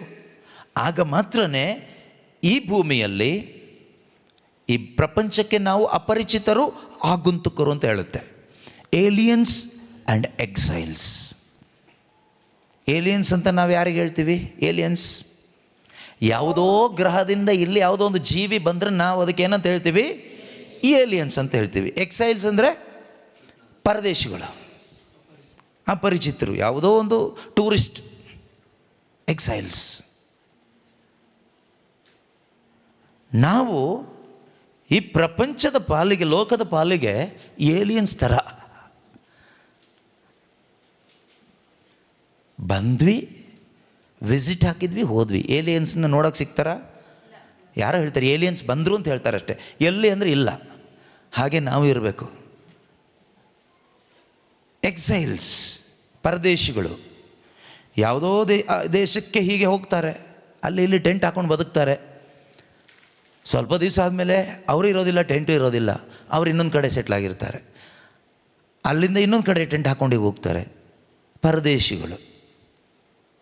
ಸೊ ಬೈಬಲ್ ಪ್ರಕಾರ ಸ್ವರ್ಗ ಸಾಮ್ರಾಜ್ಯದ ಪ್ರಜೆಗಳಾದ ನಾವು ಇದು ವಿ ಆರ್ ಏಲಿಯನ್ಸ್ ಆ್ಯಂಡ್ ಎಕ್ಸೈಲ್ಸ್. ಹಾಗೇನೋ ಬದುಕ್ತಾ ಇದ್ದೀವಿ ಇವತ್ತು, ಅಥವಾ ಪರ್ಮನೆಂಟಾಗಿ ಸೆಟ್ಲ್ ಆಗ್ಲಿಕ್ಕೆ ಪ್ರೇಯರ್ ಮಾಡ್ತಾ ಇದ್ದೀವ? ದೇವರೇ ನನ್ನನ್ನು ಸೆಟ್ಲ್ ಮಾಡು. ನನ್ನ ಲೈಫ್ ಇನ್ನೂ ಸೆಟ್ಲಾಗಿಲ್ಲ ಬ್ರದರ್, ಸೆಟ್ಲಾಗ್ಲಿಕ್ಕೆ ಪ್ರೇಯರ್ ಮಾಡಿ. ಎಲ್ಲಿ ಸೆಟ್ಲಾಗಬೇಕು? ಹಾಂ, ಸ್ವರ್ಗ ಸಾಮ್ರಾಜ್ಯದಲ್ಲ, ಕೊಚ್ಚೆ ಗುಂಡಿ ಅಲ್ಲ, ಇದು ಪ್ರಪಂಚ. ಈ ಹೊಲ್ಸಲ್ಲಿ ಸೆಟ್ಲಾಗಬೇಕಾ? ಸೊ ನಾನು, ನನ್ನ ಕುಟುಂಬ, ನನ್ನ ಮಕ್ಕಳು ಯಾರೆಲ್ಲ ಇದ್ದಾರೋ ನಾವು ಸೆಟ್ಲಾಗಬೇಕಾದ ಜಾಗ ಯಾವುದು ಗೊತ್ತಾ? ಒಳ್ಳೆ ಜಾಗ, ಒಳ್ಳೆ ಜಾಗದಲ್ಲಿ ಸೆಟ್ಲಾಗಬೇಕು. ಸ್ವರ್ಗ ಸಾಮ್ರಾಜ್ಯದಲ್ಲಿ ಸೆಟ್ಲಾಗಬೇಕು. ಅಲ್ಲಿ ಸೆಟ್ಲಾಗಬೇಕಾದ್ರೆ ಅಲ್ಲಿನ ನಿಯಮಗಳು ನಮಗೆ ಗೊತ್ತಿರಬೇಕು. ಸುಮ್ಮನೆ ಹೋಗಿ ಬದುಕಲಿಕ್ಕೆ ಆಗೋದಿಲ್ಲ. ಈಗ ನಾವು ಅಮೇರಿಕಾ ದೇಶಕ್ಕೆ ಹೋಗಿನೋ ಅಥವಾ ಯಾವುದೋ ಆಸ್ಟ್ರೇಲಿಯಾ ದೇಶಕ್ಕೆ ಹೋಗಿನೋ ಸುಮ್ಮನೆ ನಾನು ಇಂಡಿಯಾದಿಂದ ಬಂದಿದ್ದೀನಿ ಇಷ್ಟ ಬಂದಂಗೆ ಹೋಗ್ತೀನಿ ಅಂತ ಹೋದರೆ ಜೈಲಿಗೆ ಹಾಕ್ತಾರೆ ಹಿಡಿದು ನಮ್ಮನ್ನು. ಅಲ್ಲ, ನಮ್ಮೂರಲ್ಲೆಲ್ಲ ಇದೆಲ್ಲ ಕಾಮನ್. ನಿಮ್ಮೂರಲ್ಲಿ ಕಾಮನ್ ಆದರೆ ಇಲ್ಲಿ ಇದು ಕಾಮನ್ ಅಲ್ಲ, ಅನ್ಕಾಮನ್. ಅಲ್ಲ, ನಮ್ಮೂರಲ್ಲಿ ಇಷ್ಟ ಬಂದಾಗೆ ಹಾರ್ನ್ ಮಾಡಿಕೊಂಡು ಬ್ರೇಕ್ ಹಾಕ್ಕೊಂಡು ಹೇಗೆ ಬೇಕು ಅಲ್ಲಿ ಹಚ್ಕೊಂಡು ಹೋಗ್ಬೋದು ಫುಟ್ಪಾತ್ ಮೇಲೆಲ್ಲ. ಅಂದರೆ ಇಲ್ಲಿ ಆ ಥರ ನಿಯಮ ಇಲ್ಲ. ಆ ಥರ ಹೋದರೆ ಜೈಲು ಒಳಗಡೆ ಹೋಗಬೇಕಾಗತ್ತೆ, ಇಷ್ಟು ಫೈನ್ ಕಟ್ಟಬೇಕಾಗತ್ತೆ. ಹಾಗೆಯೇ ನಾವು ಆವಾಗ ಫೈನ್ ಕಟ್ಟಬೇಕಾಗತ್ತೆ. ಇಲ್ಲಿ ರೂಲ್ಸ್ ಬ್ರೇಕ್ ಮಾಡಿದರೆ ಆ ಫೈನ್ ಬೇರೆ ಬೇರೆ ರೀತಿಲಿ ಬರುತ್ತೆ. ಕಾಯಿಲೆ ರೂಪದಲ್ಲಿ ಬರ್ಬೋದು, ಪಿಶಾಚಿ ಅಟ್ಯಾಕ್ ರೂಪದಲ್ಲಿ ಬರ್ಬೋದು, ಬೇರೆ ಬೇರೆ ರೀತಿಯಲ್ಲಿ ಫೈನ್ ಕಟ್ಟಬೇಕಾಗತ್ತೆ, ಒದ್ದಾಡಬೇಕಾಗತ್ತೆ. ಯಾವಾಗ? When we break the heavenly laws, ಸ್ವರ್ಗೀಯವಾದ ನಿಯಮಗಳನ್ನು ಬ್ರೇಕ್ ಮಾಡಿದರೆ. ನ್ಯಾಯಾಧಿಪತಿಗಳ ಪುಸ್ತಕ, ಬುಕ್ ಆಫ್ ಜಡ್ಜಸ್, ಅಲ್ಲಿ ನಾವು ನೋಡ್ತೀವಿ ಇಸ್ರಾಯೇಲ್ ಜನರು ಯಾವಾಗಲೆಲ್ಲ ದೇವರ ನಿಯಮವನ್ನು ಮೀರಿ ಹೋಗ್ತಾ ಇದ್ದರೋ ದೇವರು ಅವರನ್ನು ಶತ್ರುಗಳ ಕೈಗೆ ಒಪ್ಪಿಸ್ತಾ ಇದ್ದರು. ಯಾವಾಗಲೆಲ್ಲ ಇಸ್ರಾಯೇಲರು ದೇವರ ನಿಯಮವನ್ನು ಮೀರ್ತಾ ಇದ್ರೋ ಆಗ ಶತ್ರುವಿನ ಕೈಗೆ ದೇವರು ಒಪ್ಪಿಸ್ತಾ ಇದ್ರು. ದ್ಯಾಟ್ ವಾಸ್ ಗಾಡ್ಸ್ ಲಾ. ದೇವರು ಯಾಕೆ ಹಂಗೆ ಮಾಡಿದರು? ದೇವರು ನಿಯಮ ಮಾಡಿದವರು, ಅವರಿಗೆಲ್ಲಕ್ಕೂ ಹಕ್ಕಿದೆ. ಅವ್ರನ್ನ ಕ್ವಶನ್ ಮಾಡೋ ಹಕ್ಕು ಯಾರಿಗೂ ಇಲ್ಲ. ಅದನ್ನು ನಾವು ಕ್ವಶನ್ ಮಾಡ್ತೀವಿ ದಡ್ರ ಥರ, ಪ್ರಯೋಜನ ಇಲ್ಲ. ನೀ ದೇವ್ರನ್ನ ಪ್ರಶ್ನೆ ಹಾಕಿ ಪ್ರಯೋಜನ ಏನೇ ಇಲ್ಲ. ದೇವರ ಪ್ರಶ್ನೆಗೆ ನೀನು ಉತ್ತರ ಕೊಡು ಫಸ್ಟ್. ಯೋಬನಿಗೆ ಕೇಳ್ತಾರಲ್ವ, ನೀನು ಇಷ್ಟೆಲ್ಲ ಮಾತಾಡ್ತೀಯಲ್ಲ ಯೋಬ, ಫ್ರೆಂಡ್ಸ್ ಜೊತೆಗೆ ಸೇರಿಕೊಂಡು, ಮೊದಲು ಸರಿ ಇದ್ದೆ ನೀನು, ಯಾವಾಗ ಫ್ರೆಂಡ್ಸ್ ಹವಾಸ ಮಾಡಿದೆ ನೀನು ಜಾತಿ ಬುದ್ಧಿವಂತ ಆಗಿಬಿಟ್ಟೆ, ಈಗ ಬುದ್ಧಿವಂತ ಆಗಿ ನನಗೇ ಪ್ರಶ್ನೆ ಕೇಳ್ತೀಯಲ್ಲ, ನಾನು ಪ್ರಶ್ನೆ ಕೇಳ್ತೀನಿ, ನೀನು ಉತ್ತರ ಕೊಡು ನೋಡೋಣ ಅಂತ ದೇವ್ರ ಪ್ರಶ್ನೆ ಆ ಕಡೆ ಕೊಟ್ಟರು. ಯೋಬನಿಗೆ ಸೈಲೆಂಟ್ ಆಗೋದ, ಒಂದು ಉತ್ತರ ಕೊಡ್ಲಿಕ್ಕೆ ಅವನಿಗೆ ಆಗಿಲ್ಲ. ನಮ್ಮಲ್ಲಿ ಕೆಲವರು ಇದ್ದಾರೆ ಬುದ್ಧಿವಂತರು, ದೇವ್ರನ್ನೇ ಕ್ವಶನ್ ಹಾಕ್ತೀವಿ. ದೇವ್ರು ಯಾಕೆ ಹಂಗೆ ಮಾಡಿದರು, ದೇವ್ರು ಯಾಕೆ ಹೆಂಗೆ ಮಾಡಿದರು, ದೇವ್ರಿಗೆ ಹೀಗೆ ಮಾಡ್ಬೋದಾಗಿತ್ತಲ್ವ, ದೇವರಿಗೆಲ್ಲ ಗೊತ್ತಲ್ವಾ, ಮತ್ತು ಯಾಕೆ ದೇವ್ರು ಹೀಗೆ ಮಾಡಿಲ್ಲ, ಹೀಗೆ ಹೋದ್ರೆ ಇಲ್ಲಿ ಆಕ್ಸಿಡೆಂಟ್ ಆಗುತ್ತಂತ ಗೊತ್ತಿತ್ತಲ್ವ, ದೇವ್ರು ತಪ್ಪಿಸ್ಬೋದಾಗಿತ್ತಲ್ಲ, ಯಾಕೆ ತಪ್ಪಿಸಿಲ್ಲ? ತಪ್ಪಿಸ್ಬೋದಾಗಿತ್ತಲ್ಲ, ಯಾಕೆ ತಪ್ಪಿಸಿಲ್ಲ ಹೇಳಿ? ಸೊ ಈ ರೀತಿ ದೇವ್ರನ್ನ ಹುಚ್ಚು ಹುಚ್ಚು ಪ್ರಶ್ನೆ ಕೇಳ್ತೀವಿ ನಾವು. ದೇವರ ನಿಯಮ ನೀನು ಬಿಟ್ಟು ಹೋದರೆ ಆಕ್ಸಿಡೆಂಟ್ ಆಗಬೇಕು ಅಂತಲೇ ದೇವ್ರ ನಿಯಮ. ನೋಡಿ, ಪೇತ್ರನ ಬರೆದ ಪತ್ರಿಕೆಯಲ್ಲಿದೆ, 1 ಪೇತ್ರ 1:24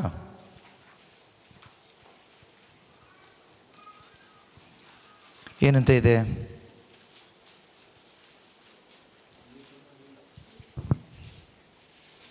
ಎರಡು 7 ಎಷ್ಟೋ ಇದೆ ನೋಡಿ, 2.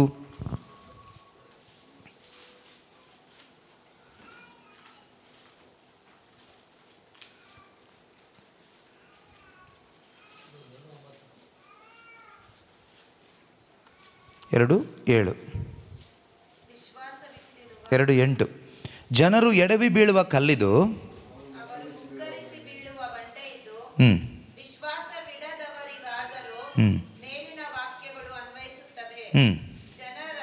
ಜನರು ದೇವರ ವಾಕ್ಯದಲ್ಲಿ ವಿಶ್ವಾಸ ಇಡದಿರುವುದರಿಂದಲೇ ಎಡವಿ ಬೀಳುತ್ತಾರೆ.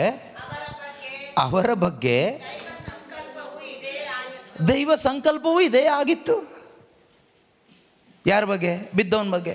ಇವನು ಯಾಕೆ ಈಗ ಬಿದ್ದ, ಇಲ್ಲಿ ಅವನು ಬೀಳಬೇಕು ಅನ್ನೋದೇ ದೈವ ಸಂಕಲ್ಪ ಆಗಿತ್ತು. ಯಾಕೆ? ಅವನು ವಿಶ್ವಾಸ ಇಟ್ಟಿಲ್ಲ. ವಿಶ್ವಾಸ ಹಿಡಿದಿದ್ದವನು ಬೀಳಬೇಕು ಅಂತಲೇ ದೈವ ಸಂಕಲ್ಪ. ಇನ್ನು ಅದನ್ನು ಯಾರು ಪ್ರಶ್ನಿಸ್ತೀರಿ? ಅಲ್ಲ, ಇವರು ಇಷ್ಟು ಒಳ್ಳೆಯವರಲ್ಲ. ಯಾರ ಲೆಕ್ಕದಲ್ಲಿ ಒಳ್ಳೆಯವರು? ನಿನ್ನ ಲೆಕ್ಕದಲ್ಲಿ ನಿನ್ನಷ್ಟು ಒಳ್ಳೆಯವನು ಯಾರೂ ಇಲ್ಲ. ಸೈಂಟ್ ಆ್ಯಂಟನಿ ಬಿಟ್ಟರೆ ನೀನೇ ನೆಕ್ಸ್ಟ್ ಒಳ್ಳೆಯವನು ಅಲ್ವಾ? ಊರಿನವ್ರ ಲೆಕ್ಕದಲ್ಲೆಲ್ಲ ನೀನು ಒಳ್ಳೆಯವನೇ. ಆದರೆ ಇನ್ನೊಬ್ರು ಇದ್ದಾರೆ, ಒಳ್ಳೆಯವನು ಯಾರು ಕೆಟ್ಟವ್ರು ಯಾರು ಅಂತ ಸ್ಕ್ಯಾನ್ ಮಾಡೋರು ಒಬ್ಬರಿದ್ದಾರೆ. ಅದು ಯಾವುದು ಗೊತ್ತಾ? ಈ ದೇವ್ರ ವಾಕ್ಯ ಅಥವಾ ದೇವರ ವಾಕ್ಯದ ಮುಂದೆ, ದೇವ್ರ ಮುಂದೆ ನಿಂತ್ಕೊಂಡು ಹೋಗಿ ನೀನು ಒಳ್ಳೆಯವನು ಅಂತ ಹೇಳು, ಆಗ ಒಪ್ಕೊಳ್ಳೋಣ ನೀನು ಒಳ್ಳೆಯವನ ಕೆಟ್ಟವನ ಅಂತ. ಆಮೇಲೆ ದೇವರಿಗೆ ಪ್ರಶ್ನೆ ಹಾಕು, ದೇವರೇ ಇಷ್ಟು ಒಳ್ಳೆಯವಳನ್ನ ನೀನು ಬೆಳೆಸಿದ್ದು ಸರಿಯಲ್ಲ ಅಂತ. ಆವಾಗ ದೇವರಿಗೆ ಪ್ರಶ್ನೆ ಕೇಳ್ಬೋದು. ಬೈಬಲ್ ಹೇಳುತ್ತೆ, ರೋಮ 3:9-10, no one is righteous, not even one. ಯಾರೊಬ್ಬನು ನೀತಿವಂತನಾಗಿ ದೇವರ ಮುಂದೆ ಇಲ್ಲ, ಒಬ್ಬನು ಕೂಡ, ನಾಟ್ ಈವನ್ ಒನ್. ಅದರ ಅರ್ಥ ಏನು? ಆದಾಮನಿಂದ ಲೋಕ ಅಂತ್ಯದವರೆಗೆ ಈ ಪ್ರಪಂಚದಲ್ಲಿ ಹುಟ್ಟಿ ಸತ್ತೋದ, ಮುಂದೆ ಬರುವ ಯಾರೊಬ್ಬನು ಕೂಡ ದೇವರ ಪರಿಶುದ್ಧತೆಯ ಮುಂದೆ ನಿಲ್ಲಿಸಿದರೆ ಅವನು ನೀತಿವಂತ ಅಲ್ಲ. No one is righteous, not even one. ನಾನು ಹೇಳ್ತಾ ಇಲ್ಲ, ದೇವರೇ ಹೇಳ್ತಾರೆ. ಏನಾದರೂ ಪ್ರಶ್ನೆ ಇದ್ದರೆ ಅವ್ರನ್ನೇ ಕೇಳ್ಕೊಳ್ಳಿ. ಅಲ್ಲ ದೇವರೇ ಹಾಗಾದರೆ ಅಂತ ಏನಾದರೂ ಬರುತ್ತೆ ನಮ್ಮ ಮೈಂಡಿಗೆ, ಹಾಗಾದರೆ ಆ ವಾಕ್ಯಕ್ಕೆ ಕೇಳ್ಕೊಳ್ಳಿ, ಉತ್ತರ ಕೊಡ್ತಾರೆ ಅವರು. ಹಾಗಾದರೂ ಇಲ್ಲ, ಹೀಗಾದರೂ ಇಲ್ಲ. ದೇವರೇನು ಹೇಳಿದಾರೋ ಅದೇ ಫೈನಲ್. ನೀವು ಸುಮ್ಮನೆ ಹಾಗಾದರೆ ಹೀಗಾದರೆ ತಲೆ ಒಳಗಡೆ ಏನೇನೋ ಹಾಕ್ಕೊಂಡು ಟೆನ್ಷನ್ ಮಾಡಿಕೊಂಡು ಹೋಗಬೇಡಿ. ಇದು ನನಗೆ ಹೇಳಿದ್ದಾರೆ ಅಂತ ಪರ್ಸ್ನಲಾಗಿ ತಗೊಳ್ಳಿ ಅಷ್ಟೇ. ನಮ್ಮ ಪ್ರಾಬ್ಲಮ್ ಏನು ಗೊತ್ತಾ? ಹಾಗಾದರೆ ಇವರು, ಹಾಗಾದರೆ ಅವರು ಸರಿ ಇಲ್ವಾ, ಹಾಗಾದರೆ ಇವರು ಸರಿ ಇಲ್ವಾ, ಹಾಗಾದರೆ ಸಂತ ಅಂತೋನಿಯವರು ಹಾಗೇನಾ? ನಿನಗೆ ಅಂತೋನಿಯವ್ರ ಬಗ್ಗೆ ಚಿಂತೆ ಬೇಡ. ನಿನ್ನ ಕಣ್ಣಲ್ಲಿ ದಿಮ್ಮಿ ಇಟ್ಕೊಂಡಿದ್ದಿಲ್ಲ, ಅದನ್ನು ತಕ್ಕೋ ಫಸ್ಟು. ದೇವ್ರು ನಿನಗೆ ಹೇಳ್ತಾ ಇರೋದು, no one is righteous, not even one ಅಂದರೆ ಅದು ನಿನಗೆ, ಅವನಿಗಲ್ಲ, ಇವಳಿಗೂ ಅಲ್ಲ. ಕೆಲವ್ರು ಕೇಳ್ತಾರೆ, ಹಾಗಾದರೆ ಮಾತೆ ಮರಿಯಮ್ಮನವರು, ಅದು ಮಾತೆ ಮರಿಯಮ್ಮನವ್ರಿಗೆ ಹೇಳಿದ್ದಲ್ಲ, ನಿನಗೆ ಹೇಳಿರೋದು. ನಿಂದು ನೋಡ್ಕೊ ಫಸ್ಟು. ಮಾತೆ ಮರಿಯಮ್ಮನವ್ರನ್ನ ನಾನು ನೋಡ್ಕೋತೀನಿ, ಅಂತೋನಿಯವ್ರನ್ನ ನಾನು ನೋಡ್ಕೋತೀನಿ, ಇನ್ನು ಯಾವ ಜೋಸೆಫ್ ಇದ್ದಾರೆ ಅವ್ರನ್ನೂ ನಾನು ನೋಡ್ಕೊಳ್ತೀನಿ ಅಂತ ದೇವ್ರು ಹೇಳ್ತಾರೆ. ಈ ಯೋಹಾನನ ಶುಭ ಸಂದೇಶ 21ನೇ ಅಧ್ಯಾಯದಲ್ಲಿ ಒಂದು ವಾಕ್ಯ ಇದೆ, ನಿನ್ನೆ ಡಾಲ್ಫಿ ಕೇಳ್ತಾಯಿದ್ರು. ಪೇತ್ರನಿಗೆ ಯೇಸು ಸ್ವಾಮಿ ಹೇಳ್ತಾರೆ ಏನಂತ? ನೀನು ಬಾ, ನನ್ನ ಹಿಂದೆ ಬಾ, ನನ್ನ ಕುರಿನ ಮೇಯಿಸು ಅಂತ ಹೇಳಿದಾಗ ಆವಾಗ ಯೇಸು ಸ್ವಾಮಿ ಪೇತ್ರ ಯೋವಾನನ್ನು ತೋರಿಸಿ ಹೇಳ್ತಾರೆ, ಅಲ್ಲ ಸ್ವಾಮಿ ನಾನು ಬರ್ತೀನಿ ಕರೆಕ್ಟು, ವಾಟ್ ಅಬೌಟ್ ಹಿಮ್, ಮತ್ತು ಇವನ ಬಗ್ಗೆ ಇವಂದೇನು ಸಮಾಚಾರ ಅಂತ ಕೇಳ್ತಾರೆ. ಹಾಗೆ ಯೇಸು ಏನು ಹೇಳ್ತಾರೆ ಗೊತ್ತಾ, ನಾನು ಬರೋ ತನಕ ಇವನು ಹೀಗೆ ಇರಬೇಕು ಅನ್ನೋದಾದ್ರೆ ನಿನಗೇನು? What is that for you? ಇವನ್ನ ಎತ್ಕೊಂಡು ಹೀಗೆ ಎತ್ಕೊಂಡೋಗಿ ಸ್ವರ್ಗದಲ್ಲಿ ಸ್ಟ್ಯಾಚ್ಯೂ ಮಾಡಿ ನಿಲ್ಲಿಸ್ತೀನಿ, ನಿನಗೇನು ಪ್ರಾಬ್ಲಮ್? ನಿನ್ನ ಕೆಲಸ ಏನು? Do what I say. ನಾನು ಏನು ಹೇಳಿದನೋ ಅದನ್ನು ಮಾಡು. ಜಾನ್ನ ಏನು ಮಾಡ್ತೀಯಾ? ಜೇಮ್ಸ್ನ ಏನು ಮಾಡ್ತೀಯಾ? ಸ್ಟೀಫನ್ ನೆಕ್ಸ್ಟ್ ಸಾಯ್ತಾನೆ, ಅವನ್ನೇನು ಮಾಡ್ತೀಯ? ಅಲ್ಲ, ಈ ಸ್ಟೀಫನ್ ಅಲ್ಲ, ಬೈಬಲ್ ಸ್ಟೀಫನ್. ಅವ್ರ ಕತೆ ವಿಚಾರಿಸೋದು ನಿನ್ನ ಬಿಸ್ನೆಸ್ ಅಲ್ಲ. ನಿನ್ನ ಕೆಲಸ ಒಂದೇ. ನೀನು ನೀತಿವಂತ ಅಲ್ಲ ಅಂತ ನಾನು ಹೇಳಿದ್ನ, ನೀತಿವಂತನಾಗಬೇಕೀಗ ಅಷ್ಟೇ, ಇಲ್ಲಾಂದರೆ ಒಳಗಡೆ ಎಂಟ್ರಿ ಇಲ್ಲ. ಅಲ್ಲ ದೇವ್ರೆ, ಮತ್ತು ಅವರೆಲ್ಲ ನೋ ಅಬ್ರಾಹ್ಮ ಇಸಾಕ ಯಾಕೋಬನ ಕತೆ ಏನು ದೇವ್ರೆ? ಅವ್ರ ಕತೆ ಕಟ್ಕೊಂಡು ನಿನಗೇನಾಗಬೇಕು? ನಿನ್ನ ಕತೆನೇ ಹಾಳಾಗಿದೆಯಲ್ಲ ಇಲ್ಲಿ. ಇದು ಸೈತಾನನ ವಂಚನೆ. ಅಲ್ಲ ಬ್ರದರ್, ಮತ್ತೆ ಅಬ್ರಾಹ್ಮ ಹೋಗ್ತಾರಾ ಸ್ವರ್ಗಕ್ಕೆ? ಇಸಾಕ ಹೋಗ್ತಾರಾ? ದೇವ್ರು ಹೇಳಿದಾರೆ, ನಾನು ಅಬ್ರಾಹ್ಮನ ದೇವರು, ಯಾಕೋಬನ ದೇವರು, ಇಸ್ರಾಕನ ದೇವರು ಅಂತ. ಮತ್ತು ನೀತಿವಂತರು ಒಬ್ಬರು ಇಲ್ಲ ಅಂತ ಹೇಳಿದ ಮೇಲೆ ಅವರೆಲ್ಲ ಹೇಗೆ? ದೇವರು ಅವ್ರ ಬಗ್ಗೆ ಅಲ್ಲ ಹೇಳಿದ್ದು, ನಿನ್ನ ಬಗ್ಗೆ ಹೇಳಿದ್ದು. ನೀತಿವಂತರು ಯಾರೂ ಇಲ್ಲ, ಒಬ್ಬರೂ ಇಲ್ಲ ಅಂತ. ನಿನ್ನ ಕಣ್ಣಲ್ಲಿರುವ ದಿಮ್ಮಿನ ತೆಗೆದುಕೋ. ನೀನು ಅವ್ರಿವ್ರ ಬಗ್ಗೆ ಯೋಚನೆ ಹೋಯ್ತು ಅಂದ್ರೆ ಅದು ಪಿಶಾಚಿ ಹೇಳ್ಕೊಂಡು ಹೋದ ಅಂತ. Take this word to yourself. Don't take the word of God and compare it with others. ನಾವು ಎಲ್ಲಿ ಮಟ್ಟಕ್ಕೆ ಕಂಪೇರ್ ಮಾಡ್ತೀವಿ ಅಂದರೆ ಸಂತರಿಗೆ ಕಂಪೇರ್ ಮಾಡಿಬಿಡ್ತೀವಿ. ಮತ್ತು ಅವರು ಅಲ್ಲ, ಯೇಸು ಜೊತೆಯಲ್ಲಿದ್ದ ಪೇತ್ರನೇ ಬಿಟ್ಟಿಲ್ಲ, ಪೇತ್ರನನ್ನೇ ಪಿಶಾಚಿ ಬಿಟ್ಟಿಲ್ಲ. ಇದೆಯಾ ವಾಕ್ಯ? 21ನೇ ಅಧ್ಯಾಯದಲ್ಲಿ ಇದೆಯಾ? ಈಗ ಅದನ್ನೇ ಹಿಡ್ಕೊಂಡು ಕೆಲವರು ಏನು ಮಾಡ್ತಿದ್ದಾರೆ ಗೊತ್ತಾ? ಒಂದು ಬೋಧನೆ ಶುರು ಮಾಡಿಬಿಟ್ಟಿದ್ದಾರೆ. ಯೇಸು ಹೇಳಿಬಿಟ್ಟಿದ್ದಾರೆ, ನಾನು ಬರೋ ತನಕ ಇವನಿಗೆ ಸಾವಿಲ್ಲ, ಆ ಥರ ಒಬ್ಬ ಇದ್ದಾನೆ. ಯಾರು? ಯೋವಾನ ಇನ್ನೂ ಸತ್ತಿಲ್ಲ ಅಂತ.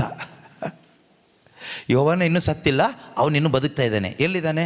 ಎಲ್ಲೋ ಒಂದು ಕೇರಳದಲ್ಲಿ ಒಂದು ಮೂಲೆಯಲ್ಲಿದ್ದಾನೆ. ಅವನ್ನ ತೋರಿಸ್ತೀವಿ ನಾವು, ನೀವು ಬರಬೇಕು. ಎಲ್ಲಿಗೆ? ನಮ್ಮ ಧ್ಯಾನಕ್ಕೆ ಬರಬೇಕು. ಕರೀತಾರೆ ಕೆಲವರು. 5 ದಿನ ಧ್ಯಾನ ಇರುತ್ತೆ, ನೀವು ಯಾರಿಗೂ ಹೇಳಬಾರ್ದು.